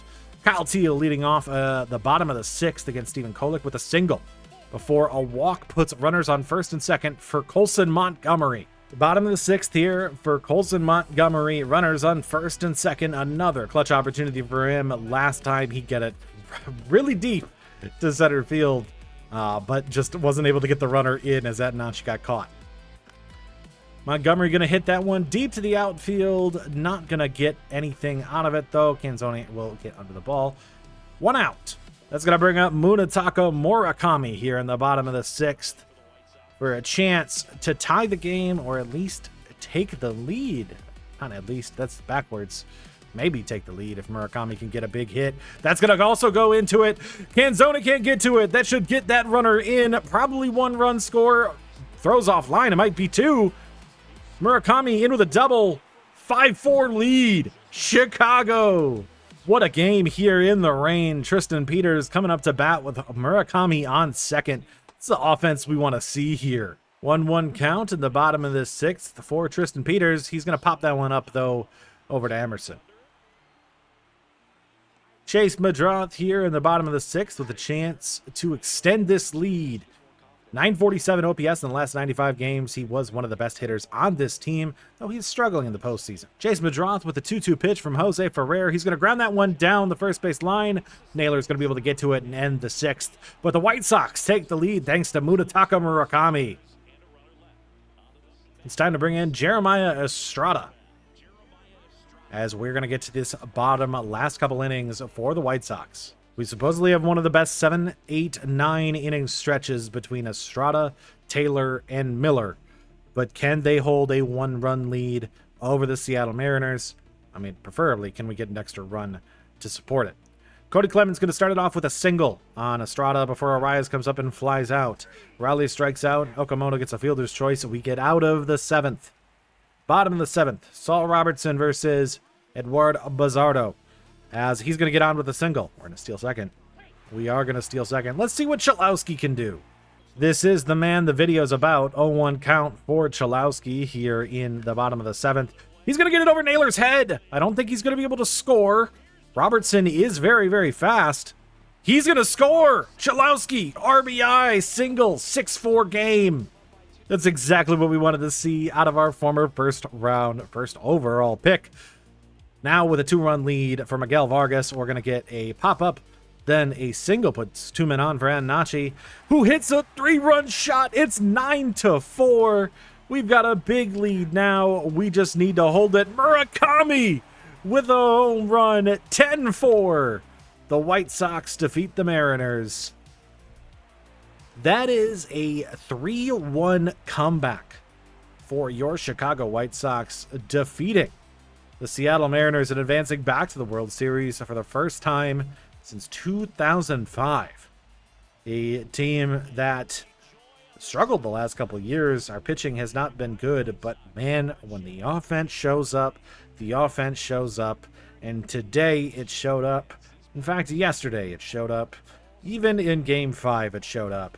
Almost every game that we won was because the offense just dominated. And we saw it today. Murakami, Antonacci, Colson Montgomery, and Roch Cholowsky all getting big hits at big important moments. And we're going to the World Series to take on the Pittsburgh Pirates. Before the Pirates series, Sean Burke is actually back from injury. I don't know if he's better than Thorpe, but honestly, Thorpe has struggled this postseason. I'm going to let Sean Burke come up and play for the World Series. He's just going to sit in the bullpen, but why not? And so here we are in the World Series, taking on what is probably the scariest team I have ever faced in a World Series. This is the Pirates, and they are exactly what you would think the Pirates would be. Skeens, Jones, Ashcraft, Chandler, Hernandez in the pitching rotation. Lineup, Connor Griffin they have. They have added Nick Gonzalez from the trade from us, or actually Jacob Gonzalez. They still have Nick Gonzalez. Curiel, but they also have gotten Jung-Hoo Lee and Mike Trout, as well as Adley Rutschman, a couple other guys. This team is so good, and we stood no chance in Game 1. We couldn't stop them. The pitching staff is phenomenal. Skeens dominated us. And yeah, we lost Game 1 easily, 3-0. Even if Sanchez pitched a good game, this team is no joke. We are going to really have to put up some offense against a team that is as good as it looks. Game 2, fought versus Bubba Chandler in Pittsburgh. We lose again as Jose Budo gets the victory for the Pirates. Oh yeah, by the way, their bullpen has like Felix Bautista, Sir Anthony Dominguez, Jose Budo. It's ridiculous how good this Pirates team is. Davis Martin, Game 3, we need to win at home here in Chicago. Martin versus Jared Jones. We do get the victory over Jared Jones. It's going to be Luzardo versus Grayson Rodriguez in Game 4. I think they have Hernandez on the bench, actually, as Rodriguez is going to take Game 4. No, we get it. Luzardo wins. It's 2-2. Can we win all 3 games in Chicago? Schultz versus Skeens. We cannot. It is 3-2 going into Game 6. Sanchez versus Jared Jones. We have a Game 7 World Series. Game 7 against one of the best teams I've ever seen. 2 games have gone to Pittsburgh in Pittsburgh. We won the next 2 in Chicago. And they took a game in Chicago, and we flipped the script and took it right back in Pittsburgh to force this Game 7 as we, the underdogs, the White Sox, are here trying to take down this Pittsburgh Pirates lineup. And it's going to be a crazy one. They've got a really, really good team. Jung-Hoo Lee, Trout, Gonzalez, Griffin, Rutschman, Kim, Reynolds, Gonzalez, and Lewis. Bubba Chandler on the mound. We do have Brandon Pfaadt. So I think we might actually have the better pitcher for this game. But we won't know until we get it going. Teal going to start us off against Bubba Chandler with a flyout. Antonacci gets on with a single. Montgomery strikes out. Murakami, 2-run home run from the guy who has carried us here. The ALCS MVP looking for a World Series MVP. The franchise player with a 2-run shot. We take a 2-0 lead. Pfaadt versus Jung-Hoo Lee going to get a ground out. Trout grounds out. And Gonzalez strikes out. Funnily enough, when we debuted, Cholowsky debuted against Trout in an Angels uniform. And here he is in the World Series against Trout in a Pirates uniform. Gets on with a walk before Robertson flies out. Meidroth going to strike out, and nothing from Peters. Still 2-0 as Nick Gonzalez is going to come up to bat versus Pfaadt. Gets on with an error. Single puts 2 men on for Jung-Hoo Lee. Bases loaded. Mike Trout. There are no outs. Will Pfaadt be able to get out of the jam against one of the greatest players of all time? And here it is. 0-2 count to Mike Trout. He is going to hit a line drive out to the outfield. That is going to be thrown in by Antonacci. Is he going to be able to get him out? No, they are going to score a run, but that does stop multiple. Still runners on first and second as it's now 2-1. Jacob Gonzalez is going to come up to bat now. The first baseman having been traded away for Landon Tomei. Loose. That ball is wild.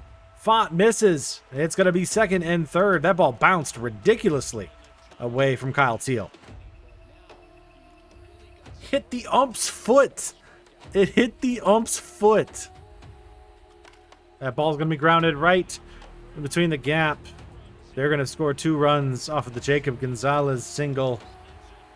Man, we're fighting. They have ABS and still the umps are trying to give the game to somebody else. All right, well, we'll calm it down. We're down now 3-2 as Pfaadt will have to try to get out of the jam against Connor Griffin. Runners on first and third for Rutschman. Sack fly makes it 4-2. We do get out of it, but give up 4 runs in the third. We're going to need some magic again from Murakami and the rest of this White Sox roster. Top of the fourth, Miguel Vargas gets on with a single for Cholowsky, who's going to hit into a double play before Robertson strikes out. Bottom of the fifth here of Game 7 of the World Series. A terrible third inning, putting us in this position. A ground out double from Trout. Single from Jacob Gonzalez. Griffin hits a 2-run home run. We're down 7-2. The errors of our own ways when you think about it. That has happened because they have a guy that we could be using right now. We do get a run with the double from Vargas. Let's see if we can rally. Let's see what Cholowsky has for us here in the top of the sixth against Bubba Chandler, down 4 runs. Full count for Roch Cholowsky here in the top of the sixth. Swing and a miss. He's going to go down. Robertson! Is that going to be out? It's going to go just foul. Oh, so close. Ball's going to be grounded over to short. Griffin's going to grab it, throw it over. Robertson almost beats it, but doesn't. From 5 feet from a home run to 5 inches from getting on. Man, it's going to need some miracles. Let's see what this team can do. It's the bottom of the sixth, as we are going to need to keep them from scoring and see what runs we can get ourselves. Single from Reynolds, gets on, single. Fielder's choice. They have men on third, a walk for Jung-Hoo Lee, and a double from Trout makes it 9-3. They're probably going to switch it to Jose Budo. Meidroth going to fly out. Peters gets on with a single, fly out, and Nachi flies out. We'll make the pitching change here. I guess I'll go to Burke. It doesn't really matter. Single. Double from Rutschman, fly out, pop out. Gonzalez flies out. Strikeout for Montgomery. Murakami with his second home run of the day. Man, if our pitching had showed up today, it might have been okay with Murakami's offense, but the pitching did not. As Trout hits a 3-run home run, maybe I should have taken him out. It doesn't matter. We're down by so much. Top of the 9th, Tristan Peters hits a 2-run home run. Single for Antonacci. Single. We got men on first and second again for Murakami, who hits a double. It's a rally. We just need 5 more runs. They're going to Felix Bautista. Ground out. Cholowsky grounds out. We can't finish the rally. And the Steel City will be shaking tonight. The Pirates are on top of the baseball world. Congratulations to the champs. Game 7 of the World Series. Every player on both sides. Murakami tried to pull his weight. We tried to do what we could, but we are unable to beat the Pittsburgh Pirates, who win the series in 7, win their World Series behind Skeens, Chandler, their amazing pitching staff, Connor Griffin, and their World Series MVP, Nick Gonzalez. Not Jacob Gonzalez, Nick Gonzalez, who gets the World Series MVP. Like I said, Murakami did what he could. Wasn't enough. So, the World Series is going to go to the Pirates. I'm sure we'll be back. As we come off of a Game 7 of the World Series, we're in another position where we're going to probably have to shed some money again a little bit as we look at where can we go to improve this roster. We're letting those 2 relievers that we have in Puck and Estrada walk. I don't necessarily know if we've got relievers that can replace that. We also have some expensive pitchers. I don't know what Schultz is going to cost, but I already know that Burke is expensive. Martin is expensive. And then we have to consider Antonacci is expensive. So we've got a lot of guys who are going to cost us a good amount of money here. And Montgomery is regressing, which is interesting. We have roster spots that we might need to make some room for. So we might make some deals here. The big money question here is Noah Schultz. Now, Schultz has not yet proven to me he's a good pitcher. And the problem is he's asking for $23 million in arbitration. He is not even close to worth $23 million. I think we try to move him. Now, I don't know what we get in return. What's important to note is in free agency, there are pitchers like Hunter Green who are only asking for 30. And I would honestly say I'd rather pay the 30 for a guy like Hunter Green than Schultz. Now, that's obviously the same argument we would make against Jesus Luzardo, who was terrible this past year. But I'm starting to feel like the $30 million of Jesus Luzardo is a pretty good deal. It's a massive trade. We are doing what is I don't think it's ever really been done before, a straight up 1-for-1 deal. We are getting Logan Gilbert and giving up Noah Schultz.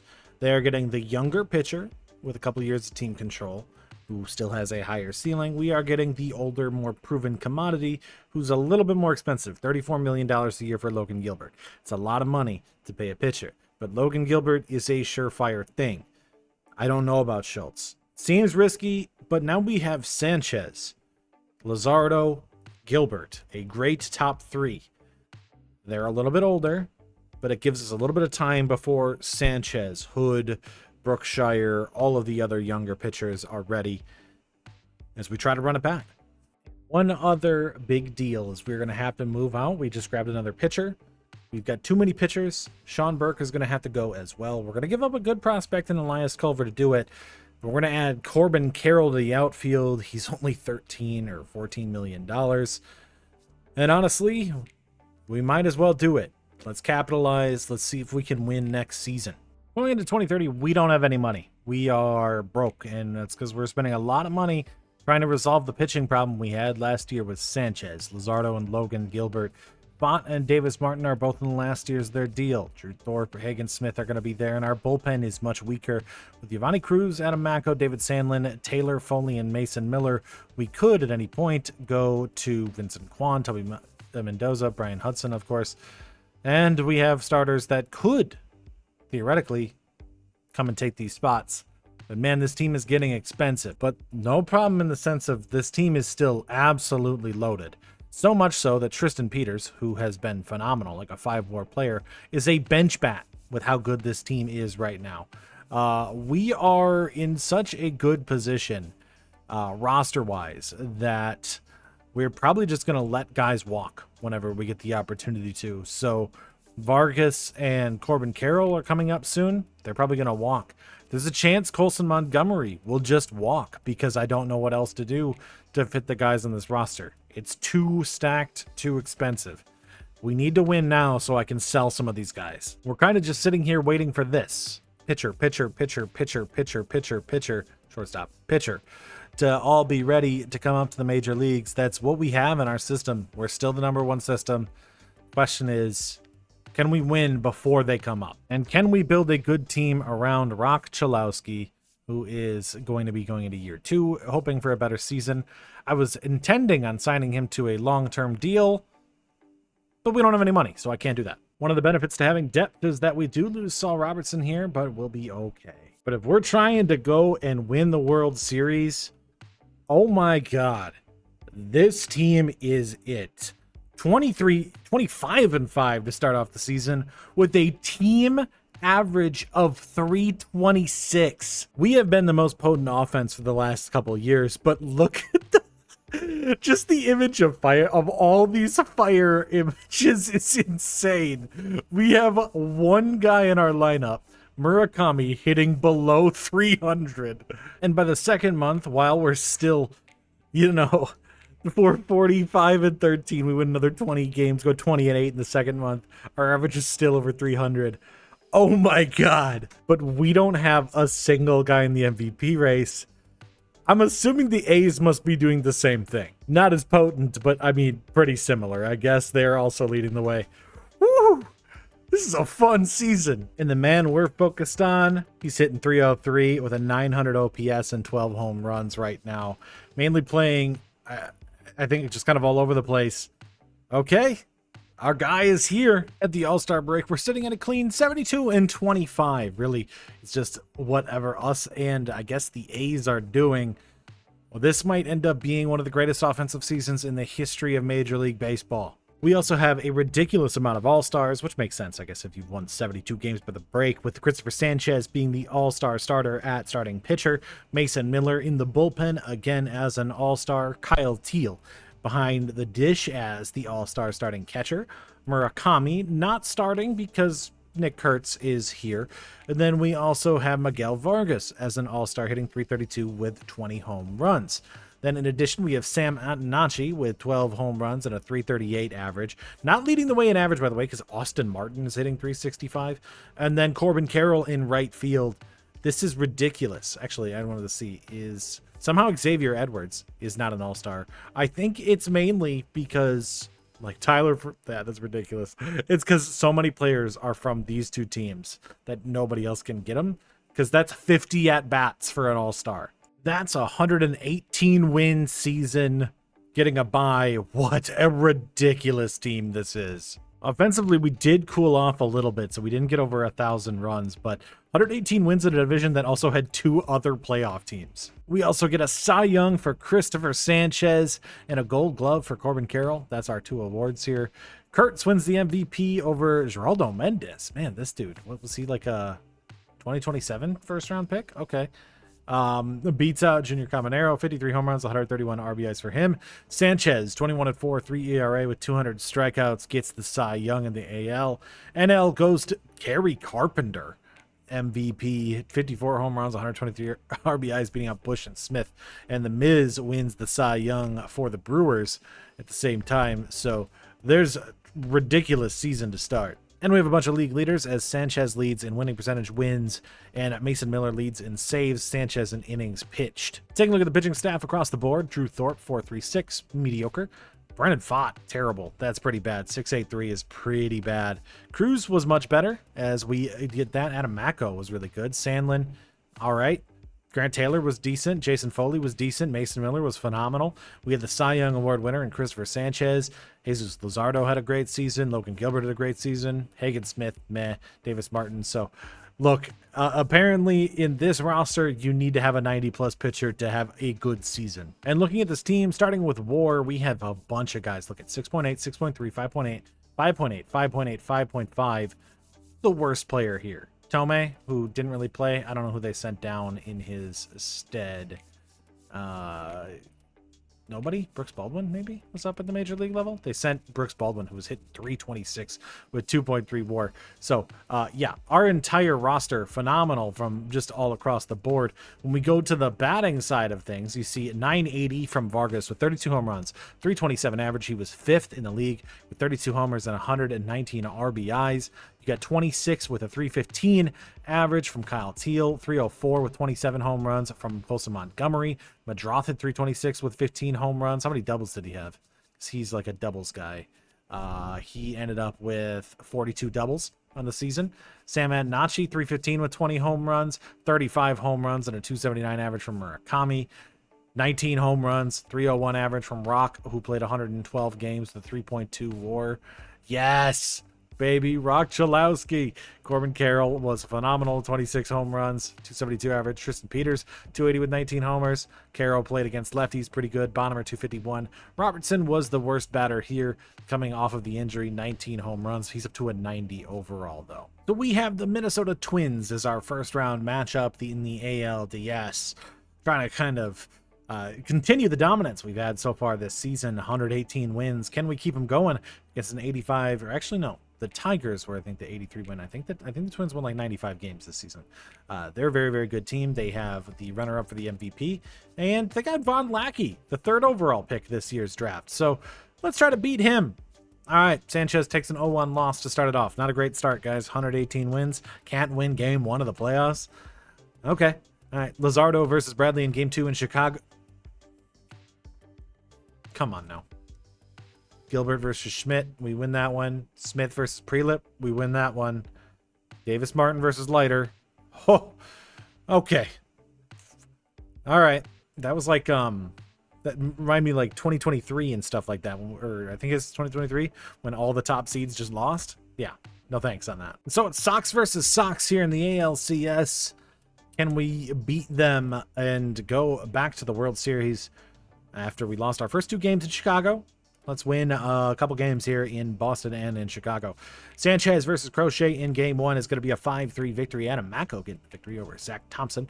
For Jesus Luzardo versus George Kirby in game 2 in Chicago with another 5-3 victory over Kirby. Going into Boston, it's Logan Gilbert versus Joe Ryan, game 3 in Boston. We do lose that one. Grant Taylor takes the L in the bullpen.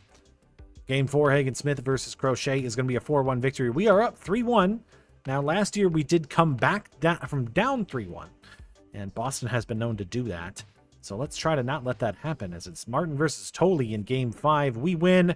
We're taking on the Rockies? I think this happens to me every single time that I have like a crazy season. I'm like, okay, my team's really, really good. I play against a team like this who had a 237 average on the season and a 313 ERA. Like, this is the team we're facing. Dolender, Lodolo, Peralta, Boz, Liberatore, Detmers. All right, interesting pitching staff. And then Lauer, the bullpen, Hargrave, Jose Brasino, Condon, Brooks Lee, Vientos, Ethan Holiday. All right, that's pretty good. Tovar's decent. Elliot Ramos, I think he was on the last team. He was on the Tigers last year. Cole Carrick and Joe Adell. What is this team? Likely, we'll probably just make quick work of them, though they did sweep the Mets and the Dodgers to get here. So, all right. Christopher Sanchez versus Dollander. This is the team of miracles that we're facing here.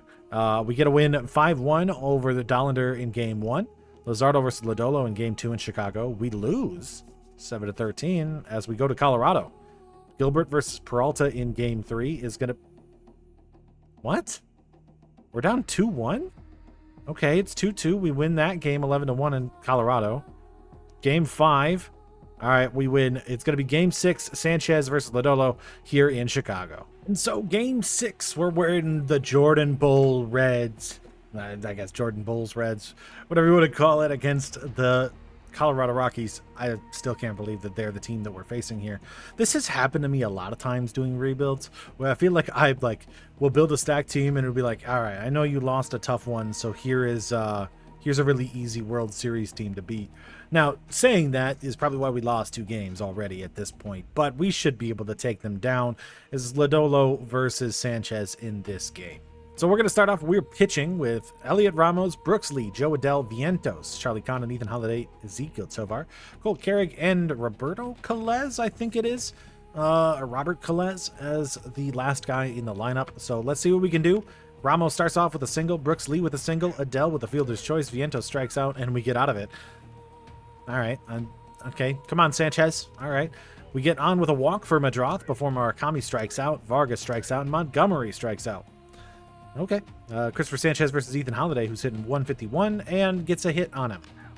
We get a double play out of it before Carrick gets a single and a fly out. What's going on, Sanchez? What's going on? 4 hits. It's a little ridiculous in 2 innings. All right, we get a single from Robertson. We'll steal second for Cholowsky. Let's jump in. That's who this is the video's about. Runner in scoring position, no outs. Here's the shortstop at the plate. 1-2 count for Cholowsky with a man on second. He swings and he misses. So, all right. That felt like a pointless jump in at this point. Nick Lodolo was actually a guy who I was going to try to trade for going into this offseason because he's on a little bit of a cheaper deal, and I was like, Rockies aren't really normally competitive. I was surprised they had him, but we didn't trade for him, and now he's in the World Series for a team I didn't think was going to be competitive. Full count pitch to Kyle Teal from Nick Lodolo. That's going to be a strike. He watches it as Lodolo fights back from a 3-0 count to a strikeout. Apparently, I just shouldn't watch games because then I just watch, ball, and then we get stricken out every time. Maybe Corbin Carroll can break that up for me. And with the 0-2 count, oh my God! Glad we jumped in. We watched Corbin Carroll hit a bomb. 2-0. Chicago over Colorado. What a way to start it off with a 2-run lead now in the bottom of the second, and Antonacci is going to get out of there. All right, Sanchez, let's give up a little bit less than 4 hits, preferably. Gets a strikeout, then a single from Brooks Lee, a walk for Adell, fly out. Condon gets a single, makes it 2-1. An error loads the bases, and he walks in a run. What are you doing, dude? Cy Young pitcher, 1.62 ERA on the postseason. Dude can't get anybody out. I think I'm going to have to take him out, which is ridiculous because he's like the best pitcher we have. Meidroth gets on with a single. Murakami gets on with a single. Strikeout for Vargas. Fly out. Robertson grounds out. You know what? Yeah, we're gonna do it. I'm gonna guess that we're gonna say, okay, they clearly have a lineup that's good against lefties. We're gonna pitch Logan Gilbert for the rest of this one, in the top of the 4th. Obviously, I want to save Luzardo for the next game if I need to. Strikeout. Ramos flies out. Brooks Lee grounds out. Okay. Weird, but all right. Logan Gilbert gets out of that one. Triple for Cholowsky. Can Kyle Teal hit him in? He gets a ground out. Carroll grounds out. And Antonacci grounds out. Should have done a sac fly. That's on me. Adell versus Gilbert's going to get a strikeout, ground out, and Condon's going to walk before Holiday pops out. So far, Logan Gilbert pitching very, very well as we go to this. Let's get some runs on the board, guys. Single for Montgomery. Strikeout for Robertson. Cholowsky walks. Teal lines out. Corbin Carroll walks. Base loaded for Antonacci. So what do you got for me, Sam? He's struggled a little bit this season, this postseason, against, I think it's Najer Victor? I don't really know who this guy is. 2-2 count from Najer Victor and Antonacci. The ball's going to be in the dirt. It's going to go by. We got somebody running to third. Running home? No. Antonacci was waving him home, but nobody took it. Was a chance for a run, but now it's full count. Maybe Antonacci can still get the run. That ball is going to be hit perfectly to the second baseman. We get nothing out of that. Because I wasn't controlling it, they brought in Jason Foley. Hopefully he doesn't mess things up for us. Of course. I take my hands off because I go to do the jump in, and they bring in an idiot. Jason Foley gives up a home run to Ramos, double, and another home. Jason Foley and the stupid manager, it's not my fault. Can we get any runs out of this? Walk. Single for Cholowsky. Kyle Teal with 3-run home run. Okay, all right. We have something going now. Corbin Carroll, Glenn Cargrove with a double. Man on second for Antonacci. Let's jump in, and then, they're going to put in the wrong guy after I leave this. So let's score these runs, guys. Bottom of the 8th. Antonacci up to bat against Glenn Hargrove. That ball is over. Just swing at it. That's going to be called a strike. getting mad. I'm getting mad. I need to calm down because I'm getting mad because this is stupid. Because why are we losing to the Colorado Rockies in the World Series? 0-2 count to Antonacci. That ball's going to go down. Hey, Carroll, take third, please. 1-2 count to Antonacci. That ball is great. Back to the top of the lineup. I guess Chase Meidroth here with a man on third. This is our best chance here. We've got that one out for Meidroth. 2-1 count for Chase Meidroth. That ball is going to be popped up to the center fielder. Should score a run, though, as Carroll should be able to get home. That'll make it 7-6. So normally I go back to quick manage, but this is Moon coming up right here in the bottom of the 8th. I want to see him do it. He was phenomenal last World Series. 2-1 count for Munetaka Murakami. Ball over the middle. That ball is going to be hit. Is it going to get down? Oh my God, 8 feet outside of the pole. That's a 2-2 count for Murakami. He's going to hit a one into the gap. He does get a single out of that. The home run would have been very, very nice, but now we got a man on.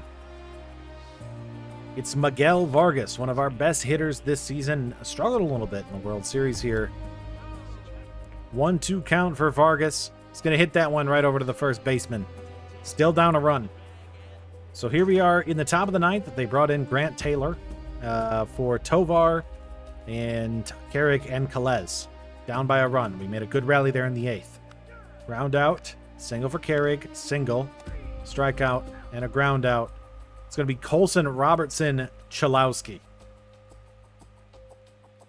All right. Let's see if we can get a man on. Fly out. All right, it's down to Cholowsky. This is the spot you would have dreamed for. Bottom of the 9th of a World Series, down by a run for a chance to tie it up.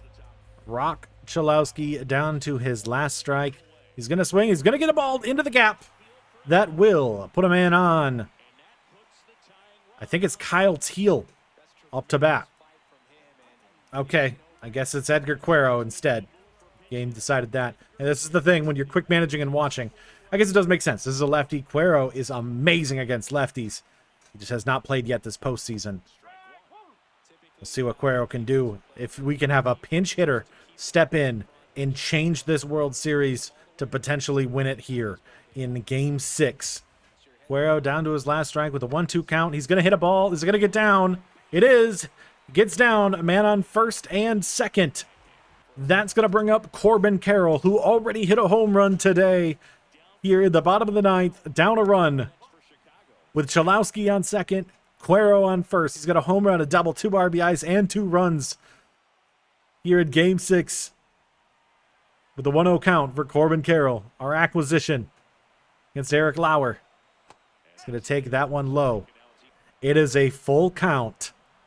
Eric Lauer, bottom of the 9th, 2 outs, down by a run with a man on first and second, and he's going to walk Corbin Carroll. That's going to put the bases loaded for, I guess, Antonacci, but I think I might make a substitution here. So we're talking about power lefty, really, is all that matters.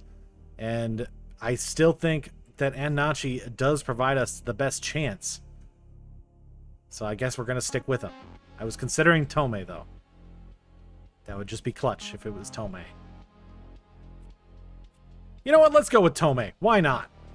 I'm pinch hitting. This is actually a stat drop-off, but Antonacci is struggling. Tristan Peters is going to come up to pinch run for Cuero, and it's going to be down to Landon Tomei. With bases loaded, just needs to get a ball into the gap to score a run. And if he gets it into a good enough, Peters can run around and score 2.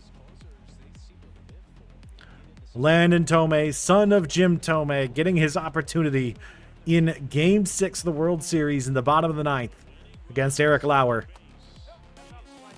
2-0 count to Tomei. Swing and a miss. 2-1 count for Tomei against Lauer. He's going to chop that one foul. Gets to a 2-2 count. Landon Tomei down to his last strike here in the 9th. Swing and a miss. We're going to Game 7. What a colossal mistake by our manager to make the pitching change, especially with just how well Gilbert was pitching. That was so stupid. And so here we are in Game 7, a place we probably shouldn't be, against the Colorado Rockies. It's Jesus Luzardo on the mound versus Freddie Peralta, who they acquired at the deadline. They have just been out pitching us, really, in our bullpen. What the hell was that last game? So just give me a good 6 innings, Luzardo, so I don't even have to think about it. That was ridiculous. So let's start it off against Ramos to start the game with a walk. Lee gets a single. Adele with a strikeout. Condon gets a single. We're down by a run early. It's a great way to start, guys. Meidroth gets a ground out, then a ground out, and then Vargas strikes out. Tovar flies out, ground out, and Calez gets nothing. So as we go to the bottom of the second, Murakami versus Peralta is going to strike out. Montgomery strikes out, and Robertson strikes out. Fastball Freddie striking us out. Back to Ramos to start the top of the lineup. Luzardo gets the ground out, then a double from Brooks Lee for a ground out from Adele, and a single from Vientos scores a run. Condon puts runners on the corners for Holiday. It's 2-0. Corbin Carroll up against Freddie Peralta now with a single to get on. He'll steal second for Cholowsky. Come on, Roch. Give it to me. Oh my God! Oh my God! Roch White Sox! It's a 2-2 game! Wow! Roch Cholowsky coming in clutch. It's 2-2. The man of the video is the man of the day. It's back in contention here. What a shot. Now that's got me back up hyped. Let's go, guys. Roch Cholowsky tying the game up. Peters with a strikeout. Meidroth flies out and Teal gets nothing. As we go to Luzardo here for Tovar. And, of course, solo shot, then a double for Carrick, strikeout. And you gotta be kidding me, guys. Vargas strikes out. Murakami grounds out. Montgomery gets on with a single. Robertson with a single. Man on first and second for Carroll. And a double. It's back to Cholowsky again. Can he make the magic happen twice with Corbin Carroll on second base? 1-2 count against Freddie Peralta for Roch Cholowsky. Carroll on second. He's going to pop that one up. That'll be an out. Still a 1-run game. We're going to make a decision here. Luzardo's going to come out. We are going to go back to Logan Gilbert, who was phenomenal last game. And I don't want him to come out. So, please. Vientos, pop out. Fly out. Holiday gets a solo shot. It's 6-4. Peters strikes out. Meidroth gets on with a single. Double play from Teal, top of the 6th. Strikeout, and a strikeout. Logan Gilbert doing the job. Can we get more offense? Pop out. Murakami pops out, and nothing there. Brooks Lee flies out. Adele grounds out. Vientos strikes out. It's Robertson against Ryan Farizel with a ground out. Corbin Carroll flies out. Cholowsky gets on with a walk for Peters here in the bottom of the 7th with a strikeout. Strikeout for Condon. Fly out. And a single for Tovar. And another strikeout. Dude, I can't take out Logan Gilbert. We need 2 runs. We need 2 runs. Meidroth against Glenn Hargrove with a pop-out. Teal grounds out. Vargas flies out. It's top of the 9th. Fly out. Line out. Single for Lee. That's probably it. Murakami gets on with a single. Strikeout. Robertson, fielder's choice. Carroll grounds out. We have lost the World Series to the Colorado Rockies. Are you kidding me?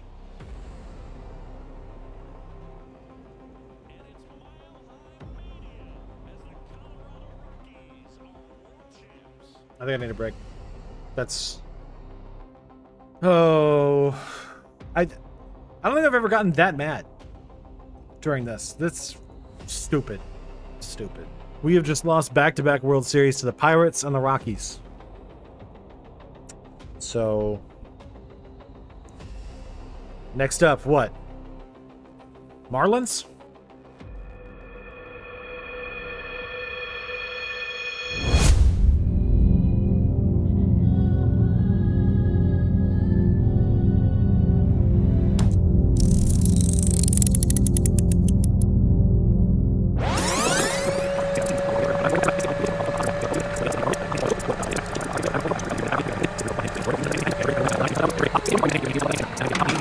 off the heartbreaking, devastating kind of loss to the Rockies, we were going into a season we were in the last year of deals with a lot of our players, bring back much of the same team, though we did give some extensions to guys like Kyle Teal, Saul Robertson, and of course, the guy the video's built around, Roch Cholowsky. But it didn't necessarily mean that it was going to be a great start, as we weren't as dominant as we were last year, starting off a little bit slow. However, Munetaka Murakami, dude, this dude was phenomenal to start off the season, hitting 387 in the first month of play. And by the All-Star break, we were starting to dominate our division and had a bunch of All-Stars to prove for it. Christopher Sanchez, Mason Miller was an All-Star, including some of the other guys that we gave some extensions to were All-Stars. We had Kyle Teal was an All-Star, Munetaka Murakami, All-Star, and Corbin Carroll was an All-Star. And going into the deadline with a lot of players that were kind of expiring, deals that we should try to take advantage of, we did ship Tristan Peters off for a good prospect Enrique Ortega to the Miami Marlins. And we also got Camilo Duvall from the Guardians for a couple prospects that we kind of liked. We also, though I missed it, flipped that Enrique Ortega guy for a couple relievers. And it ended up giving us 101 wins by the end of the season. And even better, we got a delivery man of the year for Mason Miller. And we got an MVP from Munetaka Murakami, who put together a phenomenal season, getting over 50 home runs as I had been waiting for. The now 99 overall first baseman finally making that big jump to be one of the most elite players in the league. Our pitchers were even second and third in the Cy Young race. Our team all across the board was pretty good. Interestingly enough, the second place in the Rookie of the Year race went to Cole Prosek, second round pick from the White Sox, who we traded away in the Adam Chesky deal. And across the board, the team was in a really good position with a lot of good acquisitions we had made for the season. The Scott Blewett deal helped us get our bullpen as well as Camilo Duvall, because that was one of the big weaknesses to the roster, especially after the last year's explosion against the Colorado Rockies. It's not like it was the best bullpen, but it was still very good with Mason Miller at the back end, and the starting rotation was really good as well. Sanchez, Luzardo, Gilbert, Hagen Smith is a little weak, but Drew Thorpe is also pretty good, so we have an all-around decent pitching staff to be able to work with going into the postseason. In addition, our offense continues to be extremely dominant, having great performances across the board from Teal, Meidroth, Miguel Vargas, obviously the MVP, and Munetaka Murakami. Colson Montgomery regressing, and sucks because he's in the last year of his deal, still ended up having a great season. Maybe he deserves to get paid, something that I was still considering at the time. Which guys do we pay? Which guys do we keep? Antonacci, do we pay him? Do we keep him? He's been really good. Corbin Carroll, probably not keeping him, but he was really good this season. Roch finally put together a great full season, though here, 162 games, 36 home runs. This is what this guy is going to be, and I'm excited to see as we move on to the postseason. Now, the team across the board was just good. Everybody was good. We had almost no weaknesses going into this season. We were worse than last year, but not by a lot. And that still gave us the bye and the 1 seed in the AL, as we were going to have to take on Seattle in the ALDS in our first round matchup.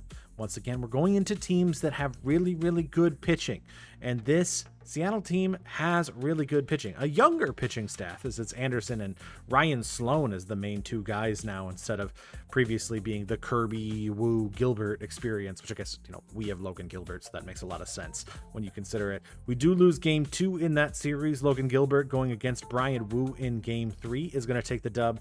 And then going into game 4, it's Hagen versus Corbin Burns, and we win in Seattle. We have Houston up next, a team that, once again, is kind of a surprise to be here. They're a really, really young roster. They've been rebuilding. It's pretty much just Jordan Alvarez and a bunch of younger guys. I guess Hunter Brown is still there as well. We do lose game 1, but we get the win in game 2. Christopher Sanchez pitching phenomenally so far this postseason. Or it's going to be Luzardo losing, and we're down 2-1. Back in the hole as we like to be for some reason. Tying it at 2-2 in game 4 for Hagen versus Hunter Brown in game 5 in Houston, which was a pivotal game, and with our worst pitcher in our lineup still getting the victory. Game 6 would be Drew Thorpe versus Edward Cabrera. Thorpe also significantly struggling, but it didn't matter, and we got the team that I didn't expect to see, but should have known, because this is what the baseball gods have predicated. And in game 1, we rolled out Christopher Sanchez, being phenomenal as he is, one of the best pitchers in all of baseball. And, our luck in these game ones has not been the greatest. So, of course, we lose to the Miami Marlins. And I was kind of in this position of fear. Are we going to do the same thing that we had done before? What is happening? Are we going to lose to another terrible organization? And we almost did. But as we get to game 6, we have a chance to finally win the World Series with Christopher Sanchez back on the mound in this game 6 against another great pitching staff, by the way, of the Miami Marlins. Let's get into it. And now that we are here back in the World Series and World Series game 6, look, we've had trouble in the past game 6s. We've had our mistakes, but Christopher Sanchez is at his best right now. This is our best chance. He is at a 2 ERA. He's pitching phenomenally. They've got Thomas White. This Marlins team is obviously very good for them to be here. Please, let's not have a game 7. Starting off, they're going to have Bregman to lead it off. Then Austin Martin, Tristan Casas, Brandon Lau, Owen Casey, Jet Williams, Cam Canarella, Joe Mack, and Ava Arquette. What is Sanchez going to be able to do? Hopefully, pitch a gem. That's what I'm looking for. Start off with a ground out for Alex Bregman before a single from Austin Martin. Double from Casas puts runners on second and third for Brandon Lau. I don't really want to jump in. We get a strikeout. We get a fly out. I'm glad I didn't jump in. Didn't want to, have to deal with any of that struggle. All right, Thomas White is going to give up a single to Meidroth to start it off before Murakami pops out and Vargas hits into a double play. Okay. Jet Williams. Christopher Sanchez gives up a solo shot to Jet Williams. We're down 1-0. Then a strikeout from Canarella, fly out, and you gotta be kidding me. What is with the baseball gods? Why do they hate me? All right, we're down 2-0. Don't overreact. That's 2 innings. 2-0, bottom of the third. Antonacci gets on with a single for Colson Montgomery, who hits into a fielder's choice. Cuero, the lefty specialist, in because he's getting Thomas White. He's in 455. That's fielder's choice. It doesn't matter. Nothing happening. Okay. Thomas White versus Murakami, who's struggling a little bit here in the World Series with the strikeout. Vargas flies out. Carroll grounds out. Thomas White pitching to Gem here. Sanchez has made 2 mistakes. That might be too many. We get out of that one. Bottom of the 5th. Saul Robertson against Thomas White gets a line out. Cholowsky gets on with a walk. Then a double play. Please, give me some offense, guys. Double from Colson Montgomery. It's going to be Cuero now. Ground out. Meidroth. Okay, I want to watch the MVP. Can the MVP, Munetaka Murakami, tie us up with a runner on second here in the bottom of the 6th? That ball's going to be grounded into the dirt. Not grounded, but, wild pitch down in the dirt. Nothing there. Murakami, 53 home runs so far on the season. Can he give us another one here to tie it up 2-2? 1-2 count for Munetaka Murakami here. That ball in the dirt, swing and a miss. Murakami's going to not get anything out of it. That's the end of the 6th. So here we are, top of the 7th. And now this is where I have to make the pivotal decision that generally is where, so far in this rebuild, I've lost the game. Do we make a bullpen move here? Sanchez has really only made 2 mistakes today, but they've been enough. I think we go to the bullpen. Looks like it's lefty, righty. So I think we just go to a righty. I think we're going to go Kyle Bradish. We brought him back for this reason. What do you got for me? Joe Mack. Single. Strikeout for Arquette. Line out. Austin Martin, fielder's choice. We get out of that. Let's get us some offense, guys. Miguel Vargas grounds out. Carroll strikes out. Robertson. Where's the offense? Casas, Lau, Casey. We're going to go to our only lefty, Brian Hudson. It doesn't. They started a lefty lineup against a lefty. Why would it matter what the pitching thing is? There's obviously no splits. It doesn't matter. Oh, stupid. Scott blew it. Error. Pop out. Single. We'll go to Camilo Duvall. 1 run scores.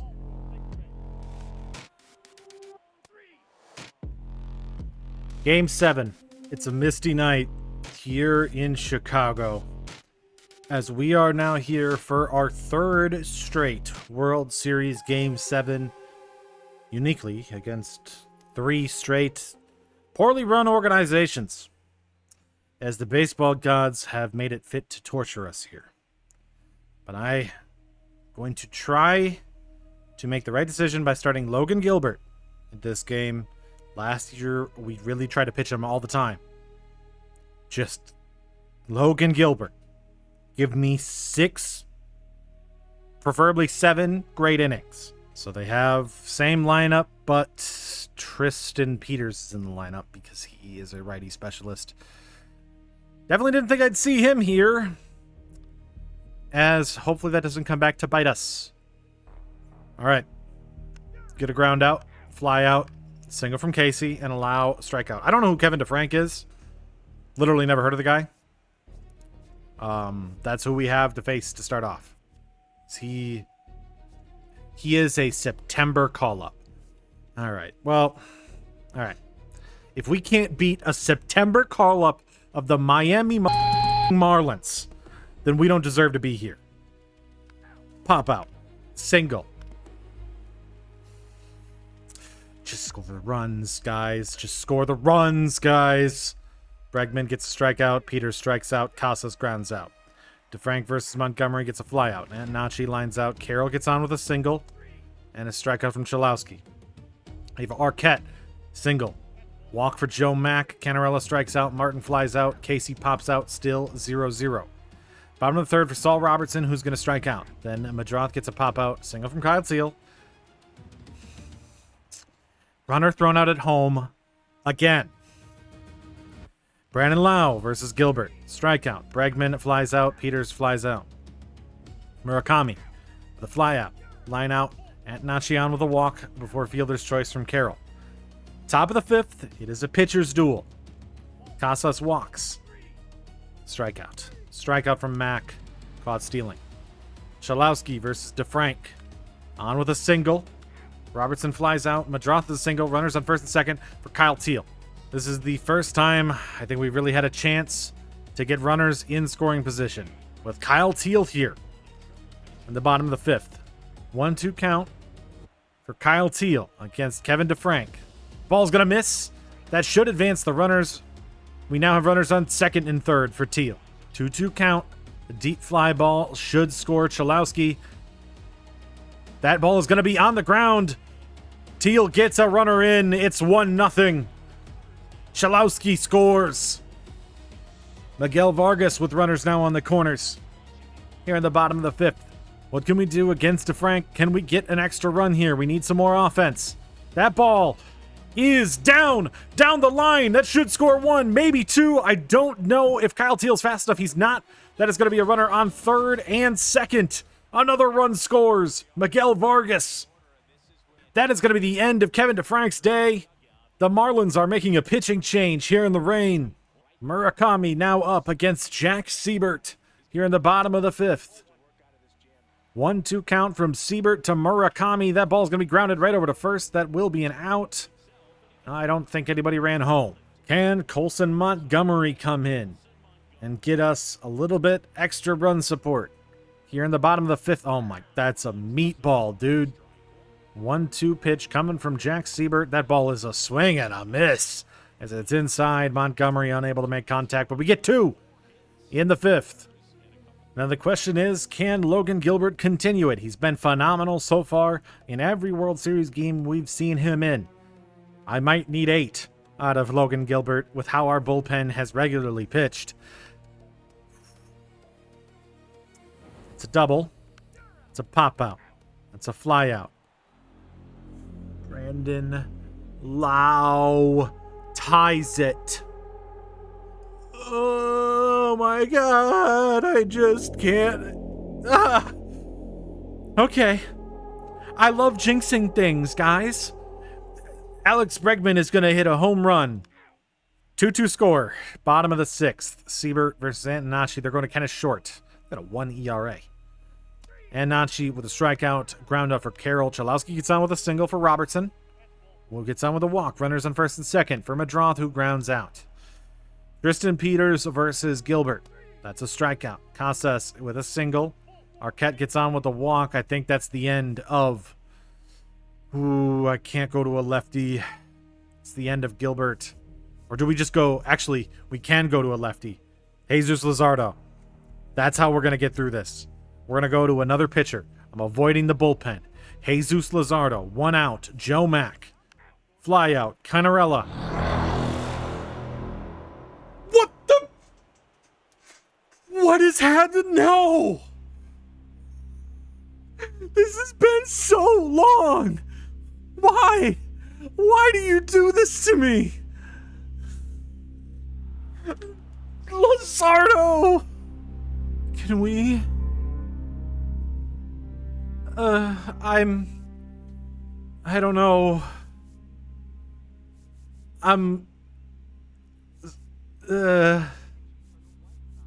Fly out. We need to score 4 runs in the bottom of the 7th, or I'm not going to have any hair left. That's a single from Teal. It's a fly out from Vargas. Murakami.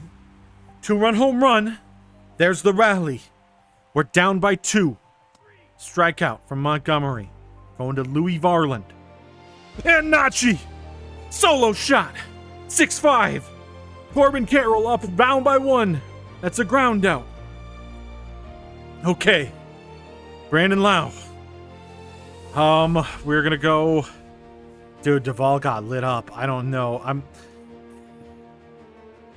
gonna go... Oh my god.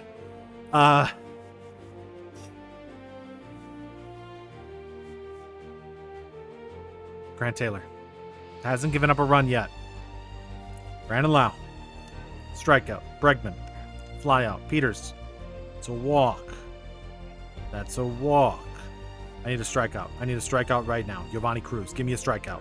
Let's go! Bottom of the 8th. 2 more chances.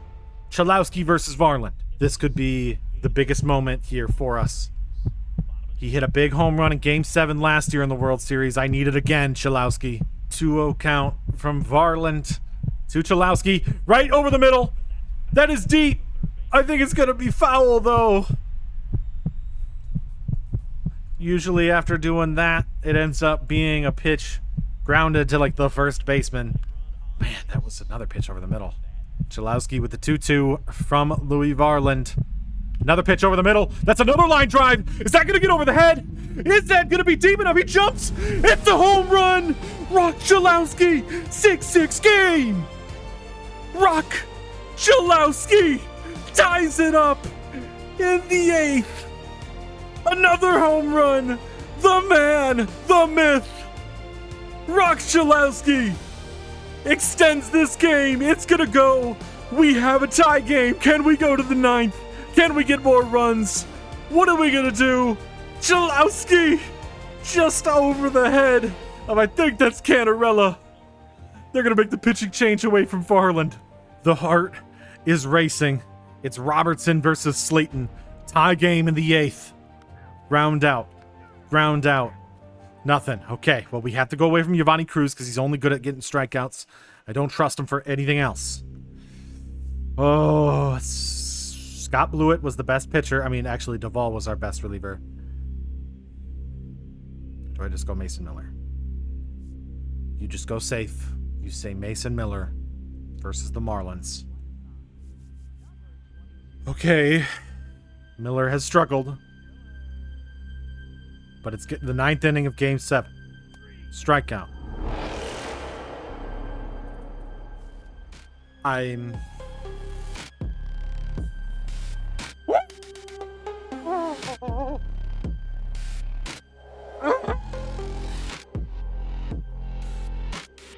am gonna die here tonight.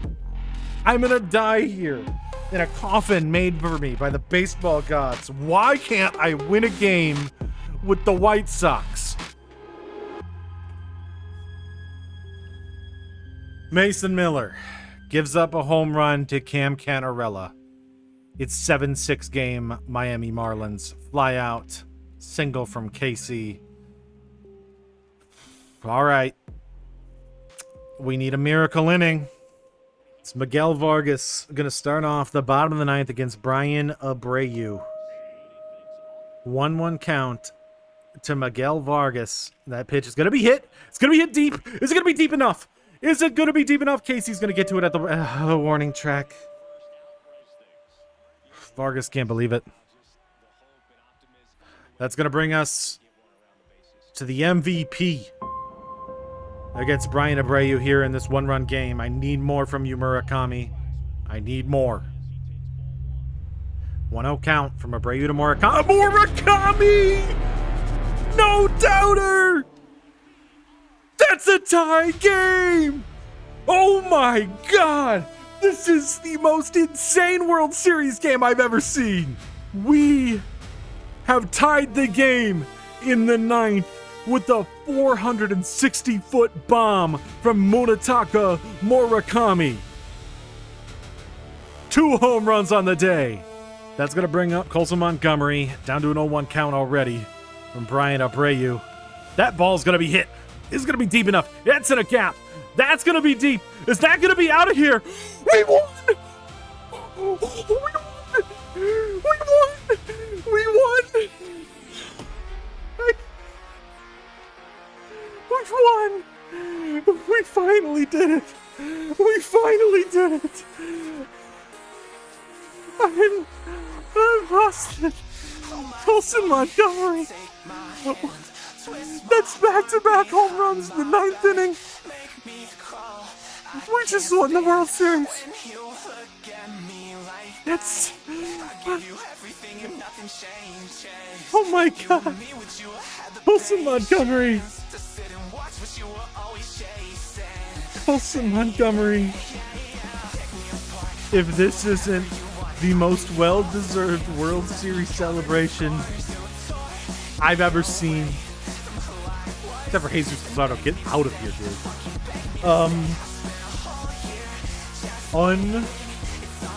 Unbelievable. Hey, if you guys are still here watching this, I don't know why or how, but apparently the White Sox video every year is the greatest video ever made. Because are you kidding me that was the result? That we just won a World Series off of a walk-off home run after a game-tying home run from an MVP, Munetaka Murakami, when the guy who hit, or who the video's about, and Roch Cholowsky hit a home run to even make this a competition in the 8th. This is the most up-and-down game I've ever seen, and we're only here out of sheer luck because we have been punished so much by the baseball gods to be here. There is no team that has ever deserved a World Series more than this 2031 Chicago White Sox roster. I am sorry, Tristan Peters, for trading you away. I am sorry, I guess, Noah Schultz. You know what? I'm not sorry. You sucked. We're going to hoist a trophy in Chicago. This is the most long-winded it's been because I don't think I've ever had this much of an emotional attachment to a specific game as this one. Oh my God, we won a World Series.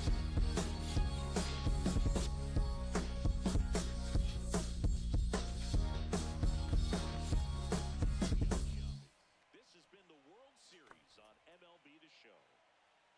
I really hope you're still here. I don't know how long this video is at this point.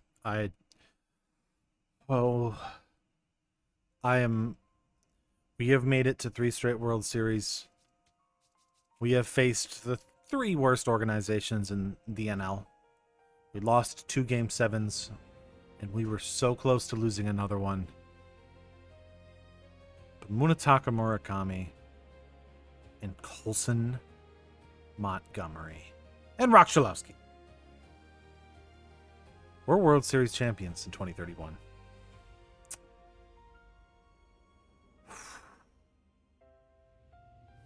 My heart's racing.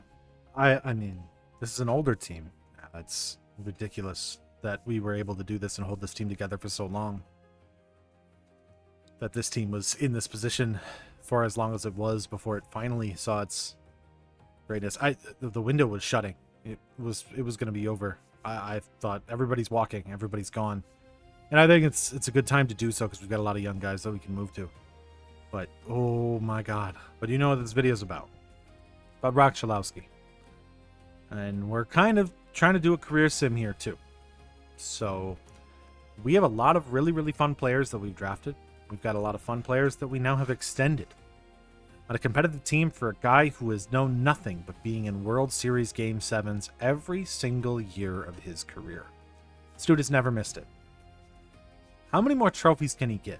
How many awards can he get? What is he going to be? He went from a 96 game to 112 to 162 game. He's finally an everyday Major League Baseball player, and we win it. Maybe that was the baseball gods telling me I should have rewarded him earlier. So, we are going to go into, as I know people love to see, a little bit of a montage. As I'm going to sim the rest of Roch Cholowsky's career. We're going to see how many more World Series this Chicago White Sox roster can get. How much we can do in Roch Cholowsky's, hopefully, 13, 14-year career. Illustrious career. Can we get him to the Hall of Fame? I don't know. We started him a little late. But if you rack up enough World Series trophies, it's going to be hard to deny him. Just a quick glance, though, at career stats in case any of these guys retire early. By the time it's 2031, we do see some of these guys in really good positions. Colson Montgomery, 230 home runs at this point. Murakami's at 218 with a 900 career OPS, 839 for Colson Montgomery. I do think I'm going to sign him. It doesn't make a lot of sense to, but I do think I will. I'm not going to sign him for a lot. But I think I want to bring back Colson Montgomery as we move to the young roster. This team is in the future going to be built around Caleb Bonemer, who really hasn't gotten a lot of shot yet to play. Roch Cholowsky, who obviously is the man this video is built around. Landon Tome, who really has not even played like at all yet. The new guys, Adam Shefsky, Saul Robertson. We're going to see what this team can become. Montage.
Thus begins the era of Roch Cholowsky and the Flying Dutchman. Damian O'Hara, Cy Young. Cy Cannon got a batting title. That's another MVP for Murakami. This team just cannot be beat. Roch Cholowsky, White Sox, that's another one. I know what you do with dark. You're a red flag, you went right from the start. Unbeatable. Said you could play the part. It's obvious you never had a change of heart. You know what I do in the dark. Oh, red flag, you went right from the start. Can't return a call that might tear me apart. 'Cause I'm afraid that I might have a change of heart.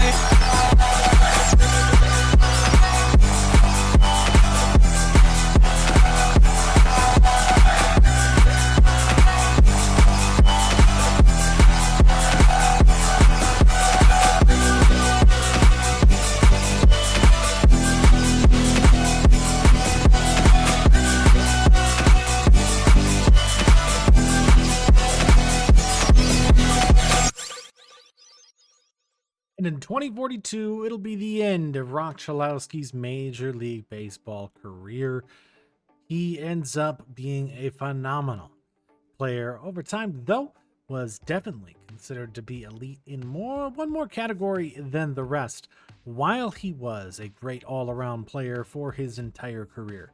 2,200 hits, 438 doubles, 384 home runs, with a career average of 284, a career OPS of 840, and a career total WAR of 66.8. The thing that was more impressive for Roch Cholowsky over his career, while he got the MVP, was the postseason dominance of a man who just always came up clutch in times of need. 5 straight World Series, 3 World Series MVPs in 2032, 2034, 2036, 3 straight League Championship Series MVPs. Phenomenal Game 7s where he was super important. Probably leads the league in history, at least, probably most hits or most home runs in the history of the World Series, just based on the amount of times he was there. There's no way to track postseason stats in MLB The Show. He did end up getting a Gold Glove and a Silver Slugger in 2037, including an MVP in 2037. His career year was going to be a little bit later in that stretch, actually, as he had 43 doubles, 38 home runs, 307 average, and a 913 OPS. It was his best season. He did finish 3rd in the MVP race in 2034 as well. So he was pretty consistently good for a long time. But would he be a Hall of Famer? I think you would say so. 8 World Series titles by the end of it, including 5 in a row. Actually, I think I might have been 9 then total. I may have started to lose track by the time it got to the late years. I think he got 9 World Series, 2031, 2032, and then 34, 35, 36, 37, 38, and 40. So, okay, that's 8, I believe. So, anyways, still a phenomenal career for Cholowsky. In fact, we had phenomenal careers for many guys, including the Flying Dutchman, guys that you only saw in my montage. Damian O'Hara was a phenomenal player, getting an MVP and 2 Cy Youngs, as well as a couple other runner-ups. Jose Sanchez with an MVP and a Cy Young in 2038. When it came to Andres Munoz, a Cy Young in 2041. Michael Brookshire came up close, had a 2nd place in one of the years in Cy Young. I think he had like a 2 ERA, and I was like, he got absolutely robbed in 2037 for the Cy Young, but that was also the Cholowsky MVP year. And then Andy Hood also had 2 Cy Youngs and an MVP. I mean, the pitching staff was phenomenal. We said that was what we were going to shift to.